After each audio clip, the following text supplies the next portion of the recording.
कैसे हैं सब लोग? आई होप आप सब लोग बिल्कुल ठीक होंगे। Welcome to videology by pressure. इस वीडियो में हम लोग अपने रिमेनिंग टॉपिक्स कर लेंगे। इंग्लिश के जो हमारे रह गए हैं हमने 19 टॉपिक्स कंप्लीट कर लिए हैं और अब हमें करने हैं टॉपिक नंबर 20 से हमने स्टार्ट करना है। ठीक है,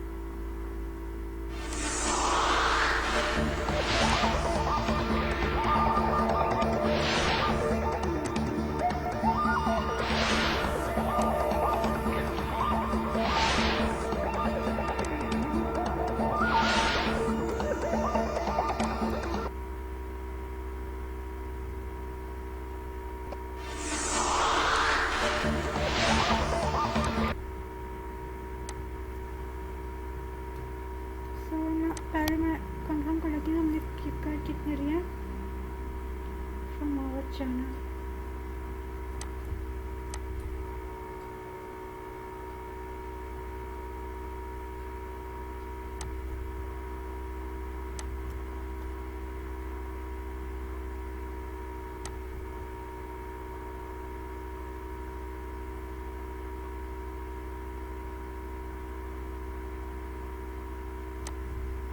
तो फ्रेंड्स हम 20 लेक्चर से स्टार्ट करते हैं।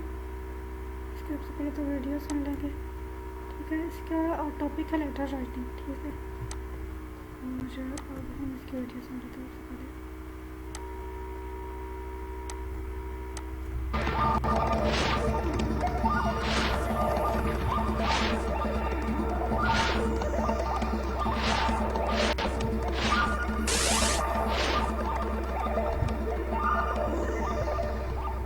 Assalamu alaikum. How are you? What are you doing these days? Must be preparing for your midterm. So what's the topic today? Inquiry letters or direct request? We have so far covered many topics of communication. We have discussed communication, different aspects of communication, principles of communication, the cultural aspect of communication, then preparatory steps of communication, how we can choose any writing plan, all deductive and inductive plan, and we discuss few other things, right? Now we have to start writing letters, messages, memos, proposals, and reports. I mean, this is what we are supposed to do, and all the previous lectures were basically to lead us to this destination. Normally in books on communication, when this stage comes, the writers of the book divide correspondence or messages into two types. Direct messages, I mean favorable messages, and good news messages, take one side. Bad news messages, persuasive requests, take the other side. So they group all the messages under these headings. So when direct request has to be answered saying no, so it means that it has some bad news message, so it goes to the other group of the messages.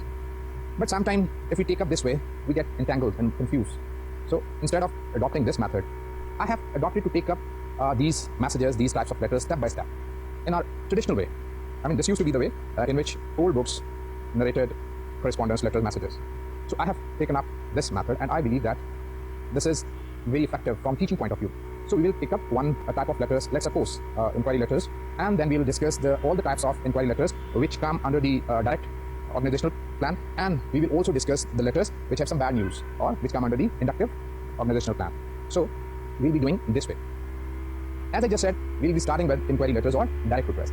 Again, I would make this statement that if I pick up any book that was taught during 60s, 70s, and normally these books used to give us all those types of letter which make any request or which were used to seek any information under the heading of inquiry or inquiry letters. But now the writers on this topic have started using the term request instead of inquiry, though there are some writers who still use these terms simultaneously side by side, making a difference between the two. For example, to define inquiry, they say people write inquiry letter when they ask for information, when they seek some information about the product or services, and people write direct request when they want some specific action to be taken. So this is how they differentiate these two types of messages. However, basically, whether we call them direct request or we call them inquiry letters, in inquiry letters we seek information. We seek information about services, about products. We write letters to seek some appointment, to have some reservation. We write letters to ask about the product of a company, about the services of a company. So we have buying inquiries in this way, and we make some general requests regarding a lot of things, to ask for some promotional material from any organization. And also we write sometimes persuasive requests. So if I just group all these types of letters, we can say that we write letters seeking information, which include all these types. And answers to these questions, these letters are also are also discussed under the same heading, inquiry letter or direct request. So we have one type of letter which seek information, and we have other type of letter which give information. And the third type of letter are discussed when we say no to any information that was sought from us. So there we can have three types of letter: letters giving information, letters seeking information, and letters saying no to any information. I mean, giving bad news. We'll go through what it is when this heading comes. So we begin with the letter seeking information.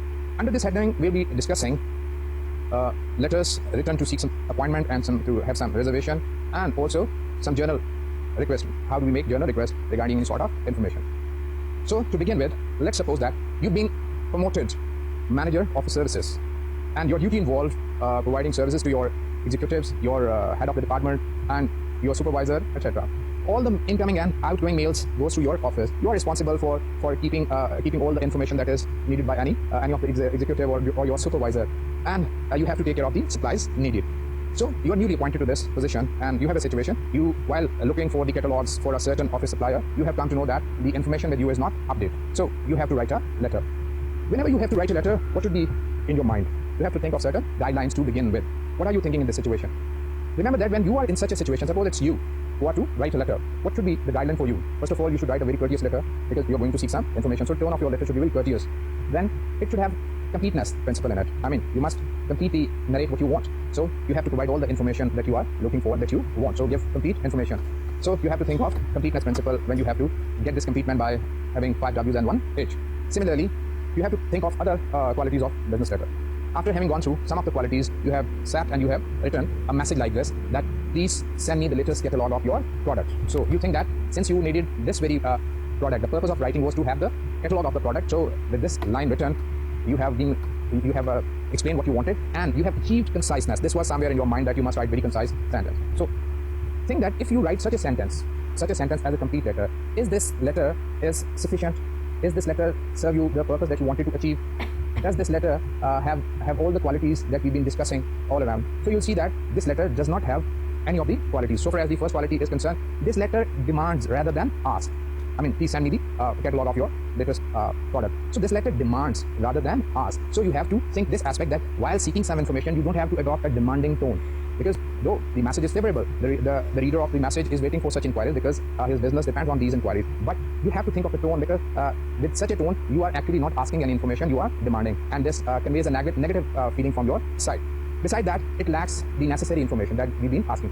I mean, we have been discussing direct plan. Obviously, this letter or this type of letter will be written under direct plan. In direct plan, you begin your letter with the main idea, though the main idea is there, right? Then you don't have to give anything to support main idea. You come to explanation, and in the explanation section, you need to provide all the information necessary that we've been discussing. I've shown you a lot of letters in which we've seen that how the necessary information is given. So there is no need for including any sales promotion material, educational material, or other types of material, or anything like this, because we are seeking information, and we have to end the letter with a positive ending, friendly positive ending. So this letter lacks all these qualities.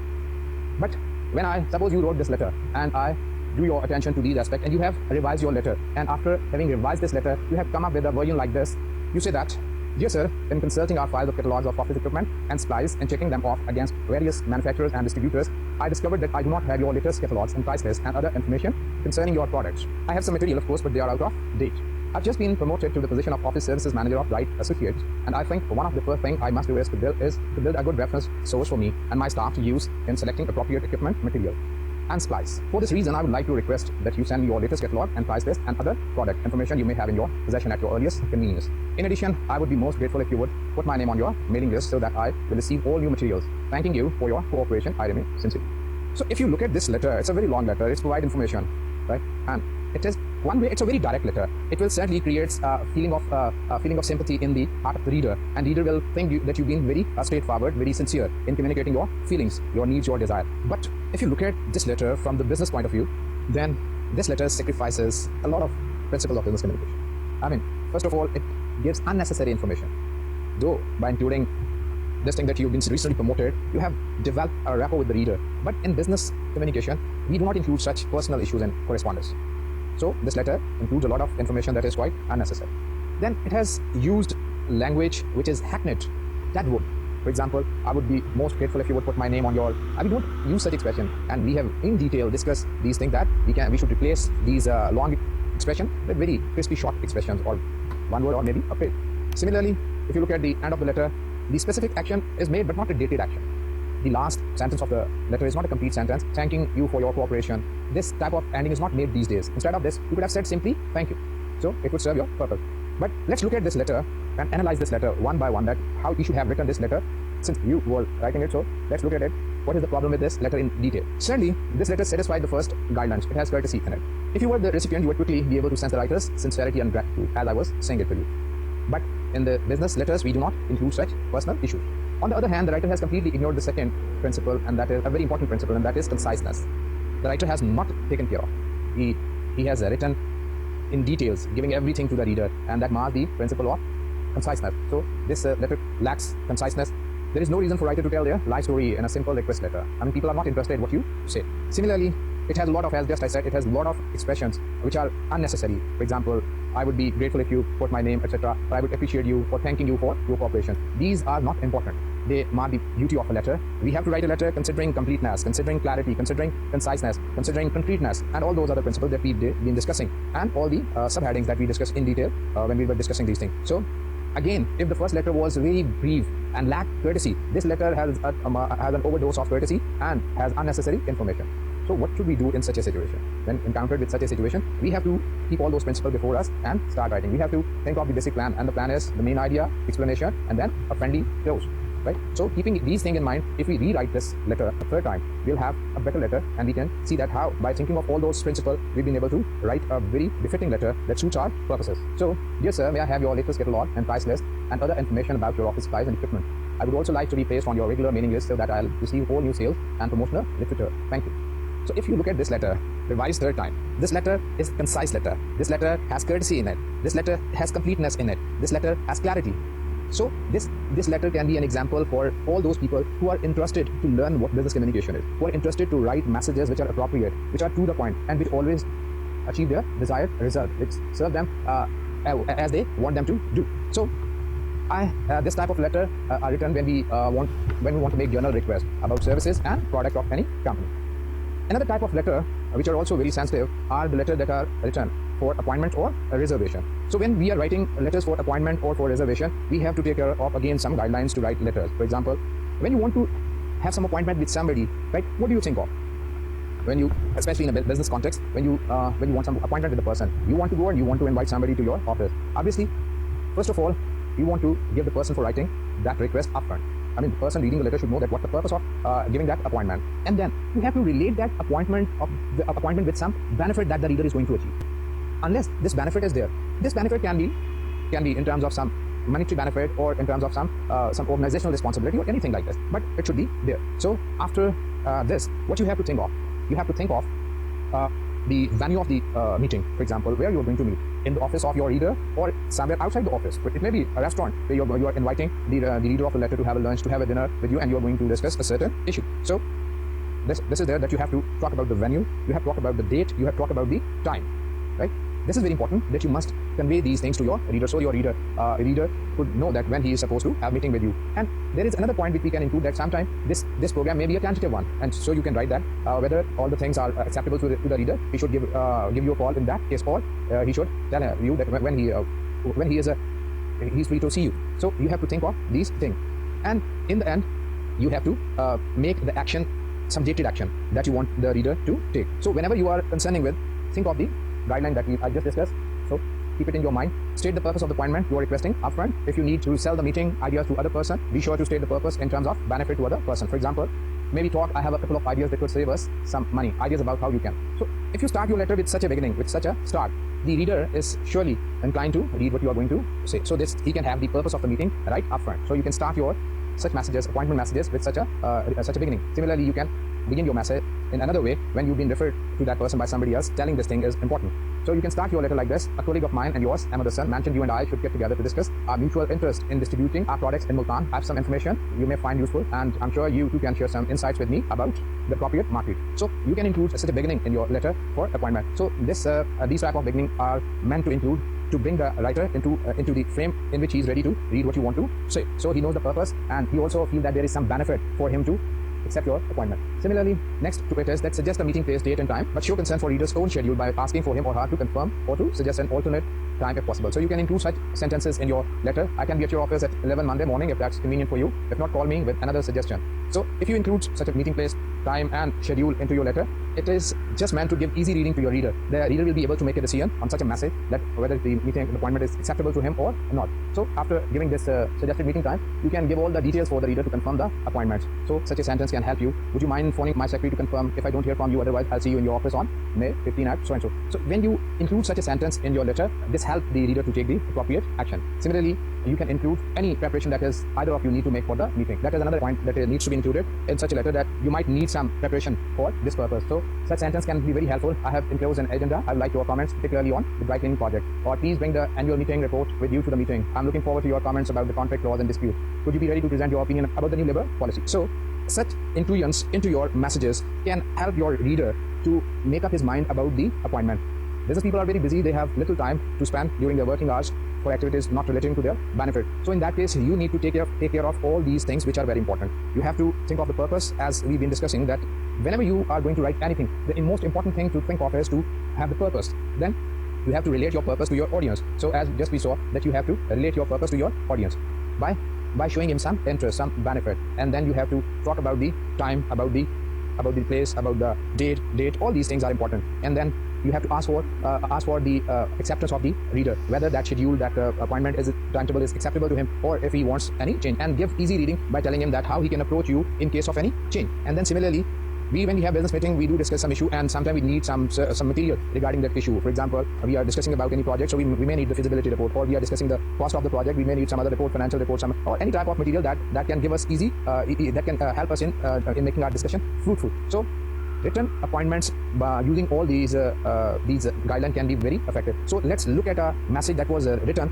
by keeping all these guidelines. Dear Ahmed, as we discussed in Islamabad several weeks ago, I'd like to stop by your office when I'm in Karachi in May to discuss our magazine's project. I'll be available all day May 6 and the morning of May 7. Would you let me know where and when would be convenient for you? I'll be confirming traveling arrangements on Tuesday, so I'd appreciate a call before then. So if you look at this letter has all the qualities that we've been discussing. I mean, it has all the principles of business communication, and it has all the guidelines that we've just discussed. If you look at this, the purpose of the letter is given upfront. In the first sentence of the letter, the reader understands the purpose of the letter, and then it has the details about the meeting venue, where it is to take place, when it is to take place, the days are given in it, and it also asks for the acceptance of the reader, whether the schedule of the meeting is acceptable, or in case of any change, the writer of the letter can be approached. And similarly, the ending of the letter, look at the ending, very positively and friendly, and dated action is given. So this letter can be very helpful for this purpose. Let's have another letter having all these qualities in it. Dear 9, could we get together for lunch about 12:30 August 21st at the Pearl across the street from your office? I now have available the latest figures on the project cost and need your comments about them. Please call my office to confirm whether you will be able to make lunch that day. If not, would you please give me an alternative date? So if you look at this letter provides complete information to the reader, what the reader requires to confirm the appointment. He knows the purpose. He has all the explanation. He knows that why we are going to have this meeting, where we are going to have this meeting, at what time, everything that is required to take an action. So this is that type of request which is made to have some specific action, when you want somebody to take some specific action. So these are direct requests which are written to seek some appointment and some reservation. So we have just discussed half of this type of communication. I mean, the appointment letters, how we can seek appointments whenever we want to. Before we go on to reservation, I would like to have another letter with you I would like to share. Sometimes we do not seek appointment simply to discuss something with the reader. Sometimes we want to give some demonstration of our product, or we want somebody to come to our premises to give some demonstration about their product. So, or we also want somebody to give some sort of regarding their services. So again, in these type of message, we are using all the guidelines that we've been discussing, and these letters also come under the same heading. So instead of going into details which are almost the same, I want you to have a letter with me. So, dear Mr. Ali, I'd like to demonstrate our new XCL fax machine to you in your office on Monday, March 21st at 3 p.m. You'll be able to judge the accurate performance of this new model as described on the enclosed brochure. I'll call you next week to make your this date. So if you read it, this letter has all the qualities that we've been discussing when you want to seek this appointment. So all these letters taken together are meant to achieve the purpose that we want to achieve. They have all the qualities of good letters, and as I told you, and I've always been telling you, that you must read good letters as well as bad letters, because good and bad letters both help you in improving your own letter writing. The best thing for this is to read a letter and then think of the situation in which this letter was written, and then try to make a letter of your own. See that, and then after having written it, compare all these two letters, your letter and the model letter, or if you are improving on any letter that is not good, so compare those two things and you'll find the difference. And this thing will take you towards good letter writing habits. So let's think of now you want to reserve some room in some hotel, right? So you want to reserve some room in some hotel. If you write such a letter, please reserve a room for me in your hotel. I'll be reaching at certain date. You give some date, and you post this letter. What action had you in mind the reader should take after reading your letter? You wanted to have a room, but the information that you have provided is not complete. This letter does not give any complete information. Remember that when such short examples of incorrect letter or incomplete letters are read or given to you in these lectures, or you find them in books of communication, what do you think that the reader or the teachers have written them themselves? No, not at all.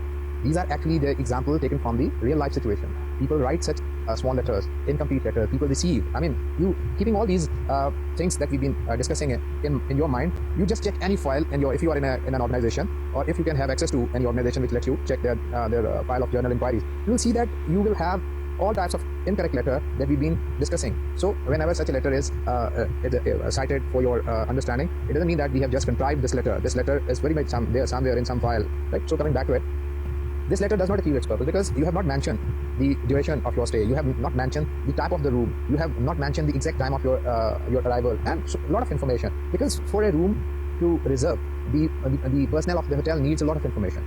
So unless you send the information, or there is already some understanding between you and the people of a certain hotel, any reservation is not possible. So whenever you have to write a letter, you have to think of the plan. Obviously, the direct plan is before you. You are going to start with the main idea and then coming to explanation. But when you are coming to explanation, you have to think of a lot of things. All the information that is necessary to provide. And what is the necessary information in this case? We have different things in our mind. For example, in appointments, we think of something else. In reservation, we think of something else.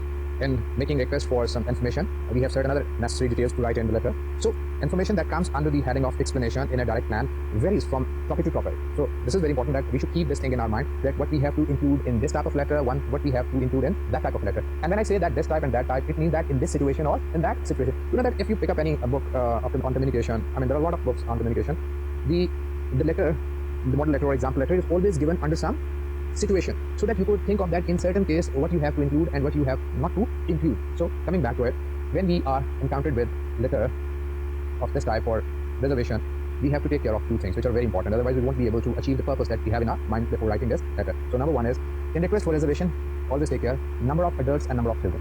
You must include that how many people are going to stay, one people or two people. So in case of, so that the person needing to know that it's a single bedroom or a double bed room. So number one is that tell how many adults and how many children are going to stay in the hotel. Number two is number of room. Sometimes you want one room, sometimes if you are more people, you need more rooms. So number of room, 1, 2, 3. Number and size of beds per room. Again, it's important that you want single bed or double bed. Duration of stay, you want to stay for overnight, for 2 nights or more than, give the date.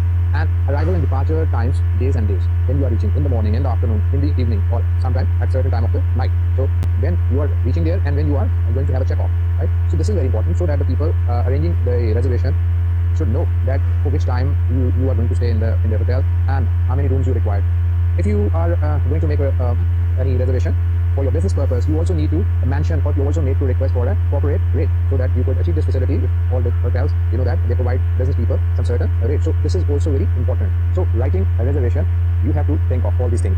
You have to give the number of adults, number of children, you have to give the number of rooms, you have to tell about the beds, whether single or double, you have to tell the duration of your stay, you have to tell the time of your arrival, the time of your departure, and obviously if you are on a business tour, if your tour is business related, you have to make a request for the corporate rates. So after keeping all these things in mind, you come to write. And if you write a letter for reservation, you write a letter like this: gentlemen, please reserve a room with one double bed for one adult for 6 nights, Sunday, March 21st to Friday, March 29th. I would appreciate receiving written confirmation before March 9th. So what do you think about this letter of reservation? Is it complete? Does it have clarity? Is it concise or not? Is it complete? I mean, is it definite, vivid? So whenever you have to write messages having some direct request, messages having inquiry in it, you have to think of all these things that we've been discussing. A certain guideline is there. Before writing, you have to think of all the principles, and then you have to think of the organizational plan. You must have seen that how important organizational plan is. It simply guides you at every step. When you have to move right, when you have to move left, you have to sit down or you have to stand up. All these things are there for you in the plan. It is some sort of a teacher available with you all the time, not in the class time, but every time. The only thing is whether you have kept this teacher in your mind or not. So whenever you are writing, and you must start right now, because this is the time that you should write for your exam purpose. And obviously, if you are working, you are in any organization, start writing it. Look at the messages that comes, incoming messages, outgoing messages. See whether they conform to these principles. Look at the messages for their clarity, for the conciseness, for their language, simple language. Language is very important. You must start learning simple English. I mean, for that matter, you need to improve your structure. Remember, I've been discussing structure, and we'll be discussing it later on too. I want that you must have a very clear idea about sentence structure. You must be able to distinguish what are simple sentences, what are compound sentences, what are complex sentences. Because without having a clear-cut knowledge of these sentence structures, you cannot write good English. So, for writing good English, it is very important. Now, what you have to do is you have to think of certain situations, and in those situations, what type of messages you will be supposed to write. So think of the situation and then start writing it. And you know that whenever you have to write a message, you have to think of all these things. So let's see that what we have discussed so far. We have discussed that inquiry letters and request letters are basically are of three types. Normally, whenever we want to seek any information, we write inquiry letters. And whenever we want to give any information, we won't write inquiry letters. And sometimes we write letters which are also under this head, and which we simply refuse to give any information, decline any request for any information. I try to make the difference between inquiry letter and direct request. As I said that nowadays we use the word direct request, and previously we used inquiry. Even though even now some people make a difference between these two. They say that inquiry, people write inquiry letter to ask for some information, and people write direct request when they want some specific action to be taken by somebody. So this is the difference between. And then inquiry letters are written for having some general to make some general request, or there are also buying inquiries when we write inquiries with the purpose of buying some product or hiring some services. And inquiry letters are written for making appointments and for making a reservation. So we today discuss two types of letters in which general request is made, as I just gave you in the beginning, a letter which we then revised later on, and we saw that how an improved letter can be effective, can have all the qualities of communication. Similarly, then we discuss appointment letters, that how we should seek appointment by putting in all those guidelines that we've been discussing. So then we talk about reservation. So I'm sure that after having all these letters, you must have made up your mind to start writing, because they must have provided you some impetus, some motivation to start writing. And to start writing, as I always said, that you must read good letters and you must read bad letters, and make a comparison of these good and bad letters, and then you write your own letters. I'm sure that if you follow this guideline, if you are determined to improve your communication skills, your written communication skill, and your oral communication skill. Obviously, we have not yet discussed some topic on oral communication skill. We have touched at some times in our previous lecture on this topic, but in later topics, later lectures, we will be certainly having some topic precisely on this issue. So look at the principle that can help you in learning good written communication skills, and that can help you in learning good oral communication skills. So with this, we finish our today's lecture, and we will discuss other types of inquiry letters in our next lecture. Thank you very much for today. Good afternoon.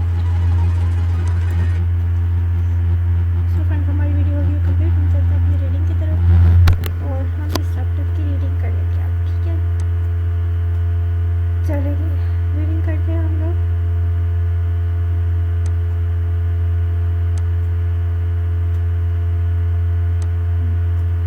Introduction. An inquiry asks for information about products or services the writer is interested in purchasing, whereas in general request the writer seeks information without intention to buy or sell. When you write either of these letters, use the direct plan. Different types of letters are written under these letters. Following are few types of them. While making requests for appointments, include 5 W's and the H, day and date, time, place, etc. Moreover, explain the purpose of the appointment or meeting. ठीक है, आगे चलते हैं हम लोग। Guidelines. Use common courtesy in your request. Ask rather than demand. Include all the information the recipients will need in order to give you maximum help, but don't waste the reader's time with irrelevant details. Letter A. Dear sir, send me the latest catalog of your office supplies. Yours sincerely. So, इसके बाद चलते हैं analysis of letter A. What do you think of letter A? Very poor, isn't it? Why? The letter demands rather than asks. Guideline 1. The writer has not supplied sufficient information. Guideline 2. So you can see that such a letter cannot fulfill its purpose. Now look at the following letter and see whether this is written according to the guidelines given. Let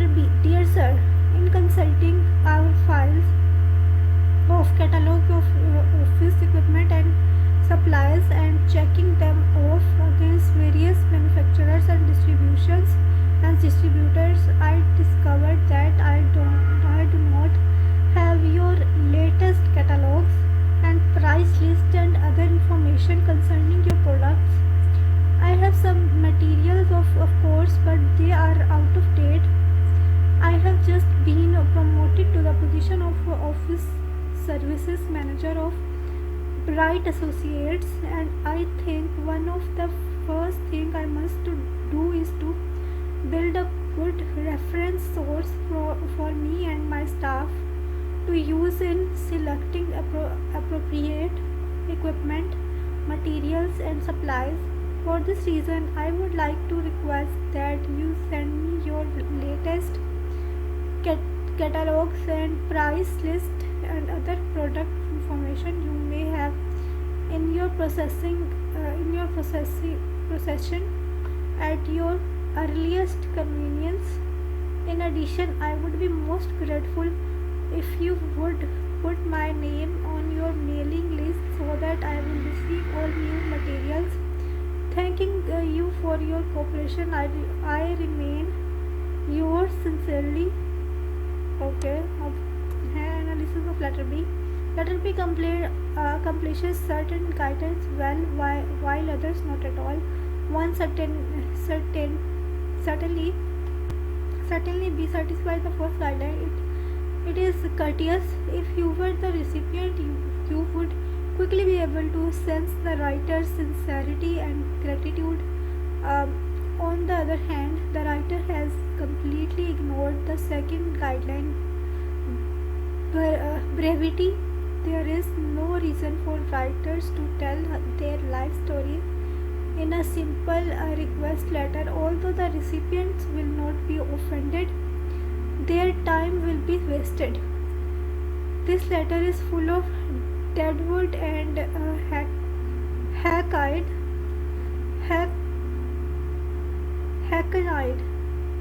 expressions. For this reason, I would like to request, say please. I would be most grateful if you would put, say I would appreciate your putting. Thanking you for your cooperation. I remain, say thank you. Okay, next चलते हैं हम लोग. Now look at the same letter written according to the guidelines. Letter C. Dear sir, may I have your latest catalog and price list and other information about your office supplies and equipment. I would also like to be placed on your regular mailing list so that I will receive the new sales and promotional literature. Thank you. Yours sincerely. Okay, analysis of letter C. Letter C meets the two guidelines for simple request letters. It is courteous that the writer has given all the necessary information without overwriting. Okay, appointments or recommendations or request. While making requests for appointments include 5 W's and the H, day and date, the place, time, place, etc. Moreover, explain the purpose of the appointment or meeting. The following direct approach is used for writing these messages. State the purpose of the appointment you are requesting up front. If you need to sell the meeting idea to the other person, be sure to state the purpose in terms of benefits to the other person. May we talk? I have a couple of ideas that could save us some money. Ideas about how you can, and so on. A colleague of mine and yours, Ahmad Hassan, mentioned you and I should get together to discuss our mutual interest in distributing our products in Multan. I have some information you may find useful, and I am sure you too can share some insights with me about appropriate markets. I need to talk to you about the production cost for the engine oil. You asked me to keep you informed every step of the way, and I think now is the time to go over several key details. Okay, let's move on.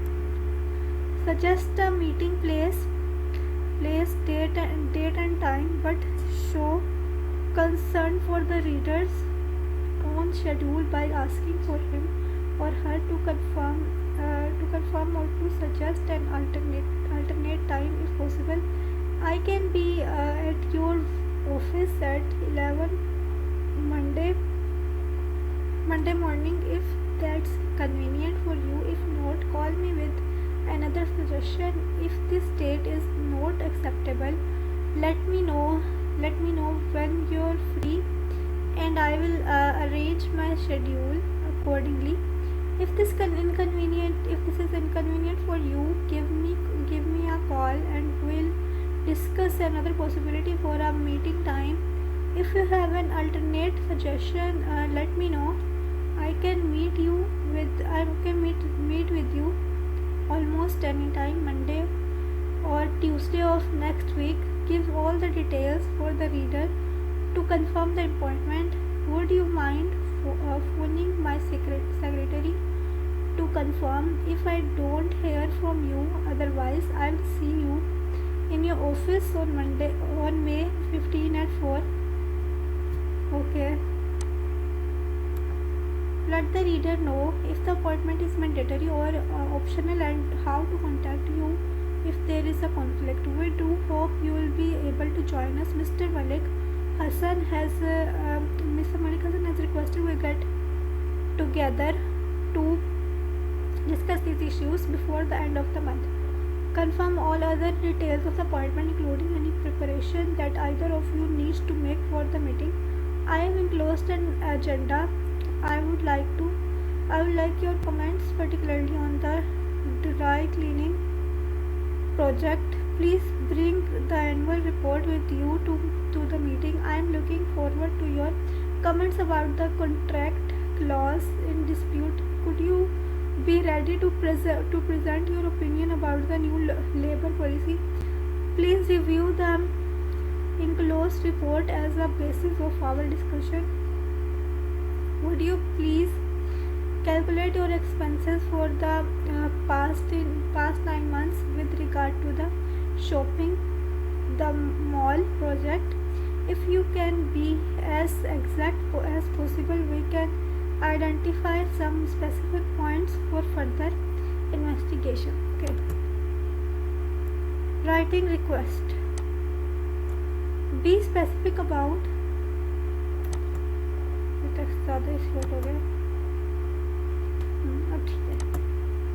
Be specific about what type of information you are seeking. Consider your needs before you write. When completing the purchase of a product or service, detail precisely the criteria you will consider before making a decision.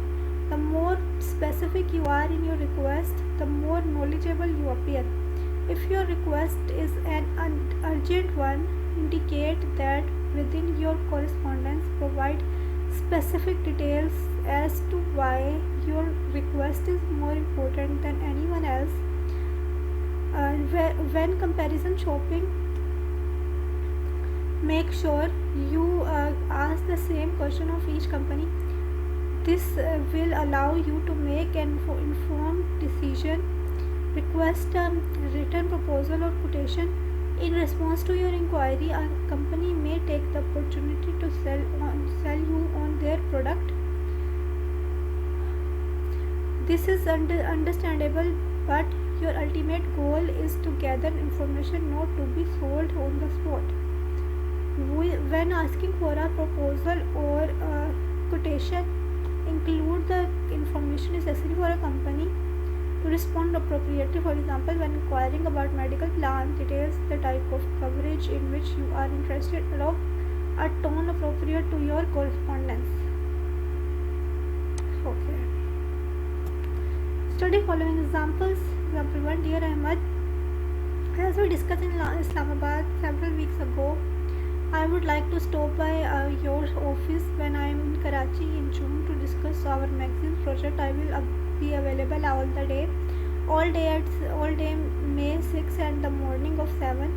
Would you let me know where and when it would be convenient for you? I will be confirming travel arrangements on Tuesday, so I would appreciate call before then.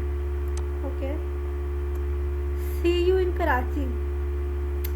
Example 2. Dear Naeem, could we get together for lunch about 12:30 August 21 and at the Pearl across the street from your office? I now have available the latest figures on the project cost and need your comments about. Please call my office them to confirm you. Office then to confirm you. To confirm you will be able to make lunch that day. If not, would you please give me an alternative date? Regards. Example 3. Dear Mr. Ali, I would like to demonstrate our new XCL fax machine to you in your office on Monday, March 21 at 3 p.m. You will be able to judge the accurate performance of this new model as discussed on the enclosed brochure. I will call you next week to make sure this date. Okay. Yours faithfully. For reservation, gentlemen, please reserve a room with one double bed for one adult for 6 nights, Sunday, March 21 through Friday, April 29. I would appreciate receiving written confirmation before March 9. Sincerely yours. Okay. In request for reservation include the following details: number of adult and number of children, number of rooms, number and size of beds per room, duration of stay or arrival and departure times, days and dates. You may wish to request a corporate rate when you make the reservations. If your reservation is business related, consider the following letter. ठीक है, जो पहले हमें letter जो हमने अभी पढ़ा है वो ओके। सो इसको कर लेते हैं। हमारे इतने टॉपिक्स हो गए 20। अब हम अगले टॉपिक की तरफ चलते हैं। हम कर लेते हैं वापस से लॉगिन, नॉट अ प्रॉब्लम। ठीक है, तो लॉगिन करके और फिर हम लोग वापस अपने 21 लेक्चर की तरफ चले जाएंगे।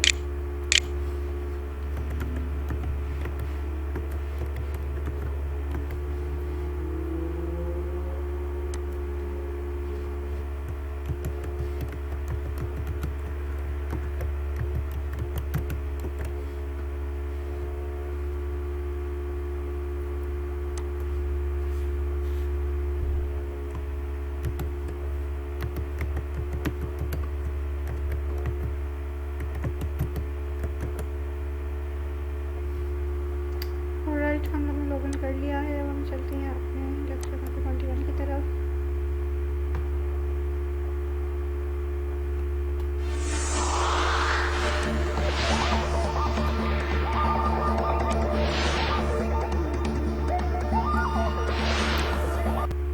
टॉपिक सेम है, लेटर राइटिंग। इसकी वीडियो को सुन लेते हैं।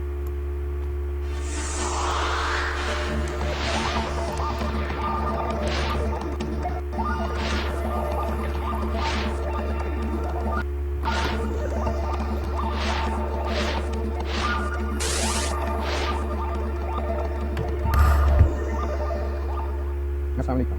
How are you? How are you doing these days? Suppose you want to know the prices of some certain thing. What are you going to do? Oh yes, you're going to write a letter. What type of letter it is? Yes, it's an inquiry letter or a direct request. And what are you going to ask for? Some information, right? As I just said, about the prices of the product of the company. So this is a seeking information letter. We've been discussing inquiry letters or direct request letter.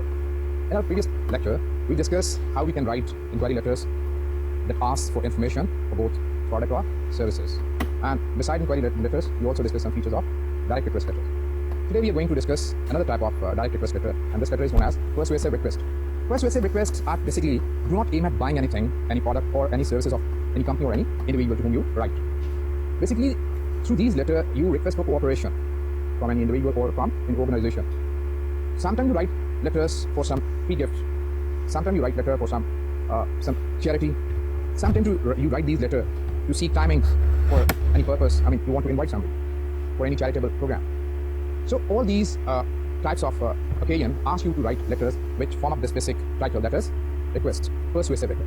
So very first thing that you need to know, and it's obviously clear, that the reader will have to be stimulated to take that action that you want him to take.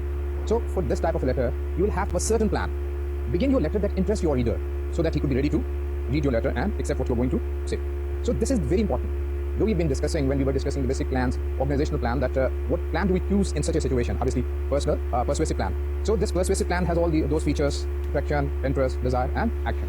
But keeping in view this specific persuasive request, we have to mold our plans according to the situation, right? So when you are going to ask somebody to do some action, to take some action, which you want him to take, you are going to write your message keeping in view the human psychology with which a person motivates or a person acts. For example, in such letter, to create interest in the reader, we can begin our letter with some altruistic appeal, or with some reader benefited appeal, or some individual responsibility appeal, or some personal experience appeal. For example, you can ask somebody to be generous, because generosity is an inner emotion of a person, and if you are successful in motivating, in inciting this appeal in a person, the person is going to take that action.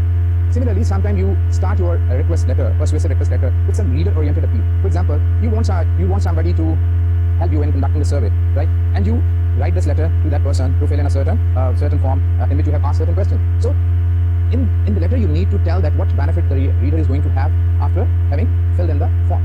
So again, there can be any individual benefit that you can give into your letter. So there can be a lot of things which can be given in such a persuasive request to attract the attention of the reader. Once you have attracted the attention of the reader, you can switch on to the next part of the letter. So follow through with the reason for the request. Here, you bring the reason. Why do you want the reader to take that certain action? Here, you need to emphasize an advantage to someone other than the writer. For example, you are going to collect some charity, or you are going to collect some charity, and you want the reader to participate in it, to send some money to this charity. So you need to tell the reader that you are collecting some amount for example, for some, as we did last year, for some earthquake-ridden area. Or you may tell that you are going to collect some money for children, underprivileged children, and you want to give them some better education. So here you need, in this section, you need to give to the reader that the action of the reader is going to give benefit to somebody. Again, here, compliment the reader. I mean, in one way, tell that you and the other member of your organization and the public in general will look forward to the action that the reader is going to take, or they will praise the action of the reader. So in this part, you just go through with the reason about the action that you want the reader to take. In the third part, you need to state your request in definite and specific terms. Here, you need to tell that what do you want. What do you want? For example, you want the reader to fill in some attached coupon. You want the reader to send you some check. You want the reader to reach at a certain place. So here you need to give some specific action. You need to motivate the reader, to stimulate the reader to some specific action. So close your letter with a positive, optimistic remarks, with a pleasant remark. So this plan will help you in writing persuasive request. So you begin your persuasive request by attracting the attention of your reader by using some appeal. As I said, it may be an altruistic appeal, it may be some personal benefit, it may be the benefit of the reader, it may be some personal advantage, and you follow through the rest of the letter. So let's look at a letter of persuasive request which has been written keeping in view all these points. So we have this: dear residents, the Welfare Society of EGOT is conducting a survey of our members in an attempt to obtain information which will help in improving the quality of our services and thereby benefiting our worthy members. The information received from you will await your reply. Please return the survey in the enclosed envelope by September 20. So if you look at this letter of persuasive request, this request has all the qualities of a good persuasive request. It is written in letter and spirit according to that organizational plan that we just discussed. It has attracted the attention of the reader by giving benefit, discussing the reader benefit, as well as discussing the benefit of the other people of the area. Then it follows through with the reason in the middle of the letter. It also tells the reader that somebody else will benefit from his action of the reader. And in the end, in the last paragraph, the specific action that the writer wants the reader to take is mentioned very clearly. So this is how normally the persuasive request letter are written. Maybe you change a little bit in any letter. It depends on the situation in which you are going to write a letter. But you have to use the appeals, any of the appeals in the beginning to attract the attention of the reader. And in the middle of the letter, while explaining, you have to give reason. And in the end, you have to bring the reader to some specific action. So this is how we write persuasive request. So we have been discussing inquiry letters, and we have seen different types of inquiry letters or direct request messages that basically are seeking information. Now we switch over to the letter that answer these inquiries or direct request. When we are answering these messages, obviously, when we are answering these messages, if we have yes, we are going to use a direct plan. In direct plan, we are going to tell right in the beginning that we are going to take the action what our reader wanted us to take. So the good news starts the letter, or the main idea has the good news. So then we explain the letter. Normally, answering an inquiry letter, sometimes the letter writer makes certain mistakes. And that when we as a reader, we are reading an inquiry letter, we sometimes overlook the questions which the reader want us to know, or which he wants us to answer. This is a very common practice and we miss. So to eliminate this problem and to rectify this problem, what we can do is, whenever we are going to read some inquiry letter, it's better that while reading it, we are underlining the question, giving them number. So when we are answering these letters, it is always very helpful to answer all the questions. Sometimes the questions are clear in the letter, in a listed form, enumerated in the letter, and sometimes they are embedded in the body of the letter or employed.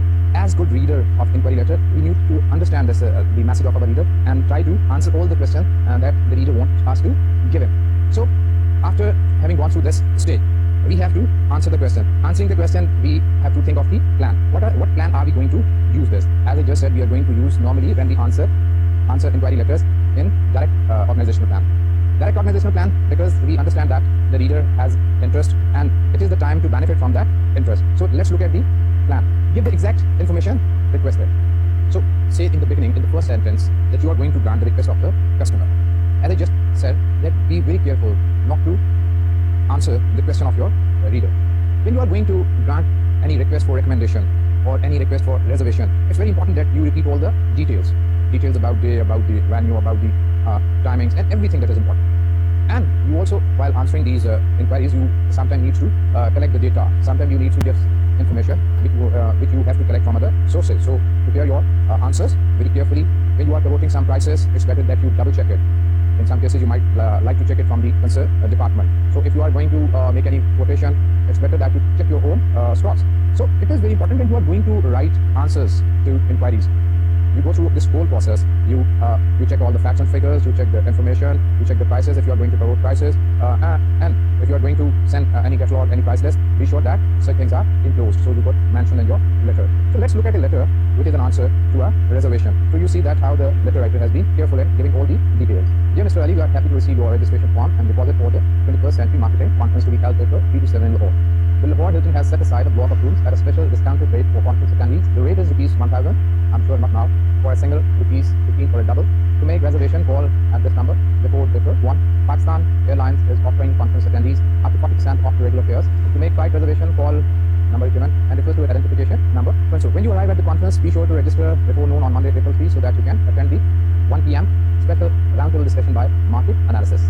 So if you look at this letter gives complete information to the reader. The reader had written to the writer for that reservation because he wanted to attend that conference. So the writer has given all the information to the reader.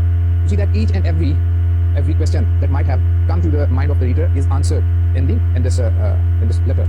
So whenever you are answering inquiry, you are granting information, you have to say yes in the first sentence of the letter, and you have to give complete information. You have to answer all the questions. And as I just told you, it's better that you give number to each question when you are reading the letter of inquiry. So second thing in this plan is that express appreciation for the inquiry. You must give a sense of relationship to your reader, to build a sense of relationship with your reader. So you must appreciate the interest of the reader. Tell him that he is welcome, and whatever he has asked for will be answered to him, and the company is very ready, or the organization is quite ready to answer these questions. So tell the customer either directly or by implication that you are glad he or she has written to you about one of your organization's product or services.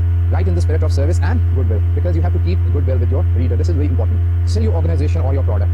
You know, when you get an inquiry letter, the first thing that you should know and must know is that the reader does want to buy your product or have your services. It means that the interest of the reader is very much there. It's quite right. But don't you think that if you don't answer it quickly, or you delay the answer, this interest of the reader will certainly weaken. So you need to put sell into every letter that you write. I mean, you have to write letter in which you are selling your organization to the readers. So talk about the products and talk about the benefits that the reader is going to have from your letter. As we have these PQM and other ISO different certification, what they stress on is that they also want us to be reader-oriented, customer-oriented, and they in way help us to be a good writer as well, because they want us to answer every inquiry very quickly. So while in writing, we should think of the same thing, that whenever we have received an inquiry, we must answer as early as possible by putting selling into our letters. Then we have to end our letter with a positive closing, with some appropriate offer to give further assistance, or with a goodwill closing. So let's look at a letter which is very definite, very clear, and has easy reading. Dear Mr. Hassan, thank you very much for your letter of May 21st, in which you request us to send you the latest catalog and prices of our office supplies and equipment. I sent them this morning by first courier service. The catalog gives complete details of our products. I'm sure you would find them, as usual, suitable to your requirements. I'm looking forward to hearing from you soon. So you see that in this answer, the writer of the letter has granted the information right in the first sentence of the letter, and he has given explanation and ended with a friendly close with a detailed or with a stimulation to action. Remember that whenever you write your messages, keeping in view the organizational plan, you feel them very easy. You answer them quite up to the mark, quite up to the requirement. But if you do not take care of these things, the messages are very confused. They are not understandable. They lack clarity. Obviously, when you are thinking of writing any messages, you have to think all the principles of communication, which we've been discussing all this time. After discussing how to answer these inquiry letters, let's now look at the other type of answering inquiry, which is persuasive request that we just discussed. Whenever you are answering to a persuasive request, if you have a yes, you accept the persuasive request, then you are going to begin your letter with some good news. So start your letter with good news and then repeat the detail in explanation and with a positive close. So let's look at the plan of it. Start with a cheerful yes. Open your letter with the good news that will make your reader happy. For example, if somebody wrote your letter seeking your time for some seminar and you are ready to go to that seminar, so begin your letter with the good news, saying yes in the beginning. So you start with a letter like this: I'll be at the seminar to help in any way I can. The solution to the problem of tax increases is important to me too, and I'm glad to plan the seminar. So if you grant the request, especially the persuasive request, in the beginning in a very positive and very optimistic manner, it will leave a good impact on the reader. But if you grant the request grudgingly, it will leave an unpleasant impact on the reader. So always keep this fact in your mind, that while saying yes, you have to adopt a tone that is courteous, that give a pleasant sense, pleasant feeling to your reader. So answering persuasive request, what you have to think of is to use a very positive, pleasant tone and beginning your letter with a positive yes. Then confirm the dates or details of the request and acceptance. To confirm, you can include yes in the first paragraph, and then you should follow the details in the next paragraph. You should repeat all the information, the subject, the venue, the date, everything that was sent to you regarding that persuasive request into the middle of your letter, so that you make a confirmation. After having done it, you sometimes need to give something extra.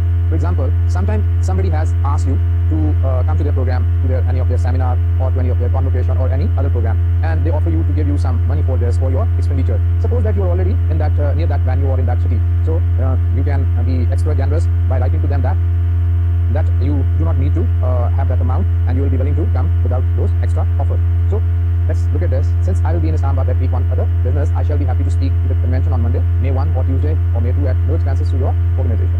So this is something extra. This was an answer to a persuasive request. We've been discussing how to answer persuasive request. So basically, it is the second type of letter, inquiry letter or direct request letter. I told you in the beginning that there are basically three types of letters: letter seeking information and letter giving information. And then the third type of letter was refusing inquiry, saying no to inquiry. We've discussed two types of letter. But before we switch over to third type, letter answering no, refusal letter. Obviously, this letter will be written on inductive organizational plan. I want to have or read two letters: one inquiry letter seeking information and one inquiry letter giving information. So we see that how these two letters have all the qualities of inquiry letters, direct request letters that we have been discussing so far. As I tell you quite often, that you have to study good letter as well as bad letter. So this is an example of good letters. So a few days ago, I visited the office of a large corporation in Karachi and was much impressed with the layouts of their various departments and with modular furniture displayed. During my visit, I inquired about manufacture of such equipment and was told that you have an entire building in which various modular furnitures and equipments are displayed. I'd like very much to visit your exhibit building. I can come anytime that is convenient for you. If I do not hear from you, to the contrary, I'll plan to visit you on Thursday, March 8th. So if you look at this letter is a journal inquiry, and obviously it's an appointment letter too. It seeks appointment. It has all the good qualities. The main ideas in the beginning, all the questions are asked in the letter in a very clear manner. The reader can easily understand the intention of the writer of this letter. And in the end, in the closing, the detailed action is requested and made. So when you receive such a letter, you also need to answer in the same clear manner, same definite and vivid manner. So let's look at the answer of this letter. Dear Mr. Abid, I'm delighted to know that you are planning to visit us on Tuesday, March 8th. The exhibit building is open from 8 a.m. to 5 p.m. so you can come anytime. I thank you for your interest. So you've seen that how smoothly the answer goes, answering all the questions of the reader, giving a satisfactory answer to the reader, and the reader feels that he has received the answer to all his questions. We, in our business context, business situations, we do want to grant every request made.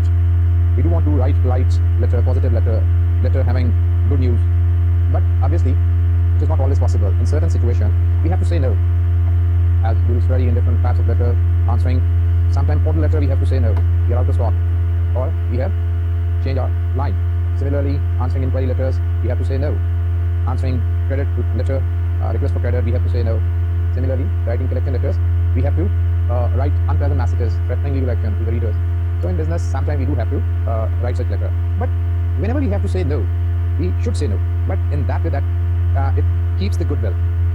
It means that the reader feels that whatever action we have taken, whatever answer we have given to his request, that answer is quite fair. We were bound to give him this answer. So whenever you are answering no, take care of this organizational plan, that is inductive plan. As we discussed that we use inductive plan in answering no. We always begin our letter with some buffer that statement that may aim at some agreement or some appreciation or some understanding, etc. You must know that we discuss different types of buffer, and we'll be discussing them. It's like a persuasive request. I mean, writing no is like writing a persuasive request, in which we use the inductive plan. So we begin our letter with a buffer, saying no in the beginning, and then in the second place, what we do is we explain the reason for saying no. That's very important. I mean, we want to be honest in every situation. So after starting a letter with some buffer, some pleasant statement, bringing our reader to a pleasant positive frame of mind, we give the reason about the request before saying to no, and then in the third part of the letter, we give the decision. This decision is sometimes implied or sometimes very clear. That depends on the situation. In different situations, different decisions are made. So sometimes we feel that an implied decision can be sufficient because the answer is quite explicit. But in some situation, we feel that we need to say something in words. So whatever we feel according to the situation should be explained. And then we end the letter with a positive ending. I mean, this is very important. We want to leave an impact on our reader in the end of our letter because he started it and he ends it. So the ending part of the letter should give us a positive feeling to the reader about the writer. So whenever we are going to write this letter, we are going to use the inductive plan. So when your receiver has to see this, you use this inductive plan. And inductive plan never use negative word. Using negative word, you cannot be allowed, you cannot be given, we cannot open your account at this time, etc. So such sentence convey an unpleasant feeling to the reader about the writer. So be very careful when you deal with such letter. Let's look at some of the letters which say no by refusing the request. Dear sir, we are very sorry that your portrait has been damaged. This rarely happens to Malik photos. I regret to advise that we cannot hold negative for a long period of time because we lack sufficient storage space. Therefore, we will not be able to reprint your portrait. I am, however, processing a refund in the amount of rupees 500 which you should receive within the next 6 weeks. Please accept our apologies for this problem as we greatly value your patronage. With kindest personal regards. If you look at this no letter, this refusal letter, this letter has a lot of apologies in it. This letter has a lot of negative words in it. Obviously, you have to say no because there may be in the situation in which this letter was written, you cannot accept the request of the writer of this letter. But the way the writer of this letter has used apologetic language is not appropriate for a letter of refusal. You have to use some buffer in the beginning. You have to explain the situation. You do explain the situation. You give some negative or you give decision, I mean refusing the request, but not the way the writer of this letter has used these things in letter. So if we revise this letter, we can make it a better one. For example, dear Mr. Babu, we are happy to hear that your family was so pleased with your portrait, and we are sorry that one was damaged because our storage space is limited. However, all negatives are destroyed 10 days after an order has been filled. A refund in the amount of rupees 500 is being processed, and you will receive it soon. Please do let us know if there is anything else we can do for you. So if you look at this letter now, this letter serves the same purpose of refusing the request of the writer. So far we have been discussing letter seeking information, letter giving information, and we have also discussed letter refusing information. These are all types of inquiry letters or direct request. I have made a difference between the inquiry letter and the direct request. Obviously, I mean, when you want to seek information, you want to ask for some information about product or services, you write inquiry letter, and when you want somebody to take some action, you write direct request, right? So here, mostly the topic of inquiry letters that include all types of letters that we have discussed is almost over. But related to these inquiry letter or request letters, there are certain other types of letter which also come under the heading of inquiry or journal request. For example, you write a letter to somebody seeking, asking somebody to recommend someone. I mean, we call these the type of letter recommendation letter. For example, before hiring the services of a certain person, you want to inquire about the person from his or her previous employer. Or maybe a person is still working in an organization and he has applied for some better position and he has given the name of his present employer as referees. So you write letters to the referee asking him to give information about that person who has applied for a certain job. So this is a recommendation letter, and this type of a letter also comes under the same heading of direct request. Whenever you have to write a letter in which you seek recommendation about some person, you are using the same plan, direct plan, and you are explaining that why you are seeking for that information and you tell that for which position the person has applied for, and obviously you write in your message this very thing, that the information whichever is passed on to you will remain under confidence. This is very important, that whenever you are seeking information regarding recommendation, you must give a sense of trust to your reader, that whatever information he will send will be kept close, and he won't be answerable for that information, because this type of information is very important. And you have in your business situation, you will have to write a lot of letters seeking information as well as giving information for recommendation purposes. So whenever you have to write your letter of recommendation to know about certain person, use the direct plan and be very candid and ensure the reader that the information passed on to you will be kept in confidence. Similarly, if as a referee you receive a message from some other organization or some individual asking you to tell about somebody, there are two possibilities. One, that to give a favorable recommendation, you said you want to write a letter of favorable recommendation, and other is that you have some reservation. In that case, the letter is to be written under that inductive plan. So in the first place, you are going to give a favorable recommendation to a person. So in that case, you are going to write the letter in direct plan. So main idea in the beginning. In main idea, tell the reader the name of the person you are recommending, and then give a detail about the working of that person, how he works or used to work, about any certain feature, any certain quality, any certain trait that can be helpful to the reader of the letter, the person who has sought that information. So this type of letter can be, for example, an answer to this type of letter can be like this: thank you very much for your inquiry regarding Mr. Naeem. He has worked with me for 3 years. I've always found him very hardworking. He was ready to work in odd hours, especially weekends and Sundays. He can be set for any organization. This type of a letter of recommendation. So when you have to write a letter which has a negative aspect, in that case, sometimes you like to pass on that information to the reader, and sometimes you like to hide that information. Similarly, you have other types of letter. For example, thank you letter. You want to write thank you letter. These type of letter are sometimes written to customers, sometimes they are written to your employer. You have received some position, or you have been awarded some title or some gift, etc. Again, these letters are written on good news plan, main idea in the beginning. Then you explain, then you add something pleasant for reading to your reader, and then you end your letter with a positive note. Sometimes you have to write letter of congratulations. Letter of congratulations also are of the same type, using the same direct plan.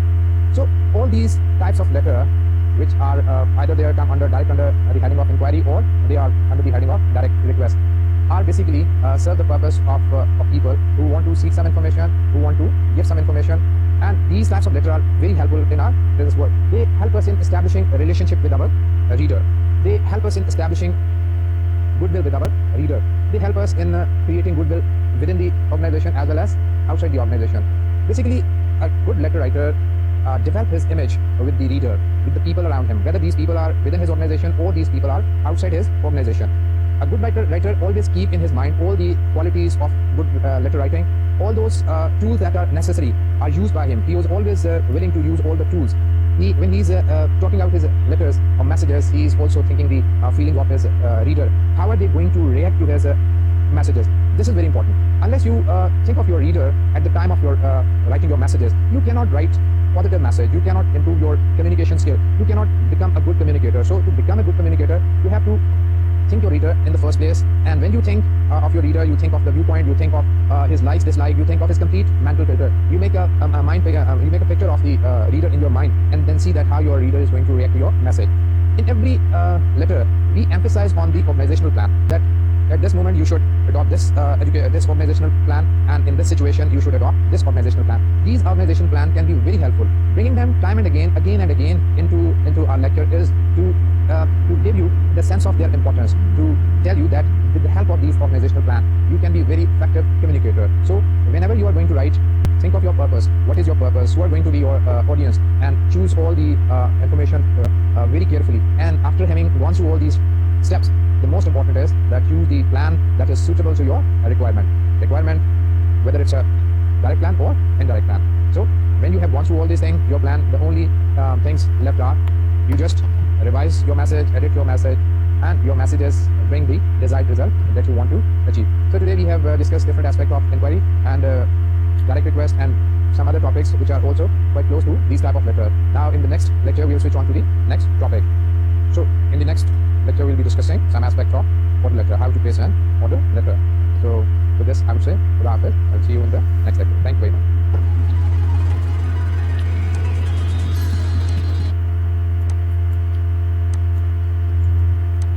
So friends, इस तरह हमारी जो है वो video complete हो जाती है. हम लोग चलते हैं अपनी रीडिंग की तरफ. ठीक है.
information regarding strength and weaknesses of our programming, as well as suggestions for improving them.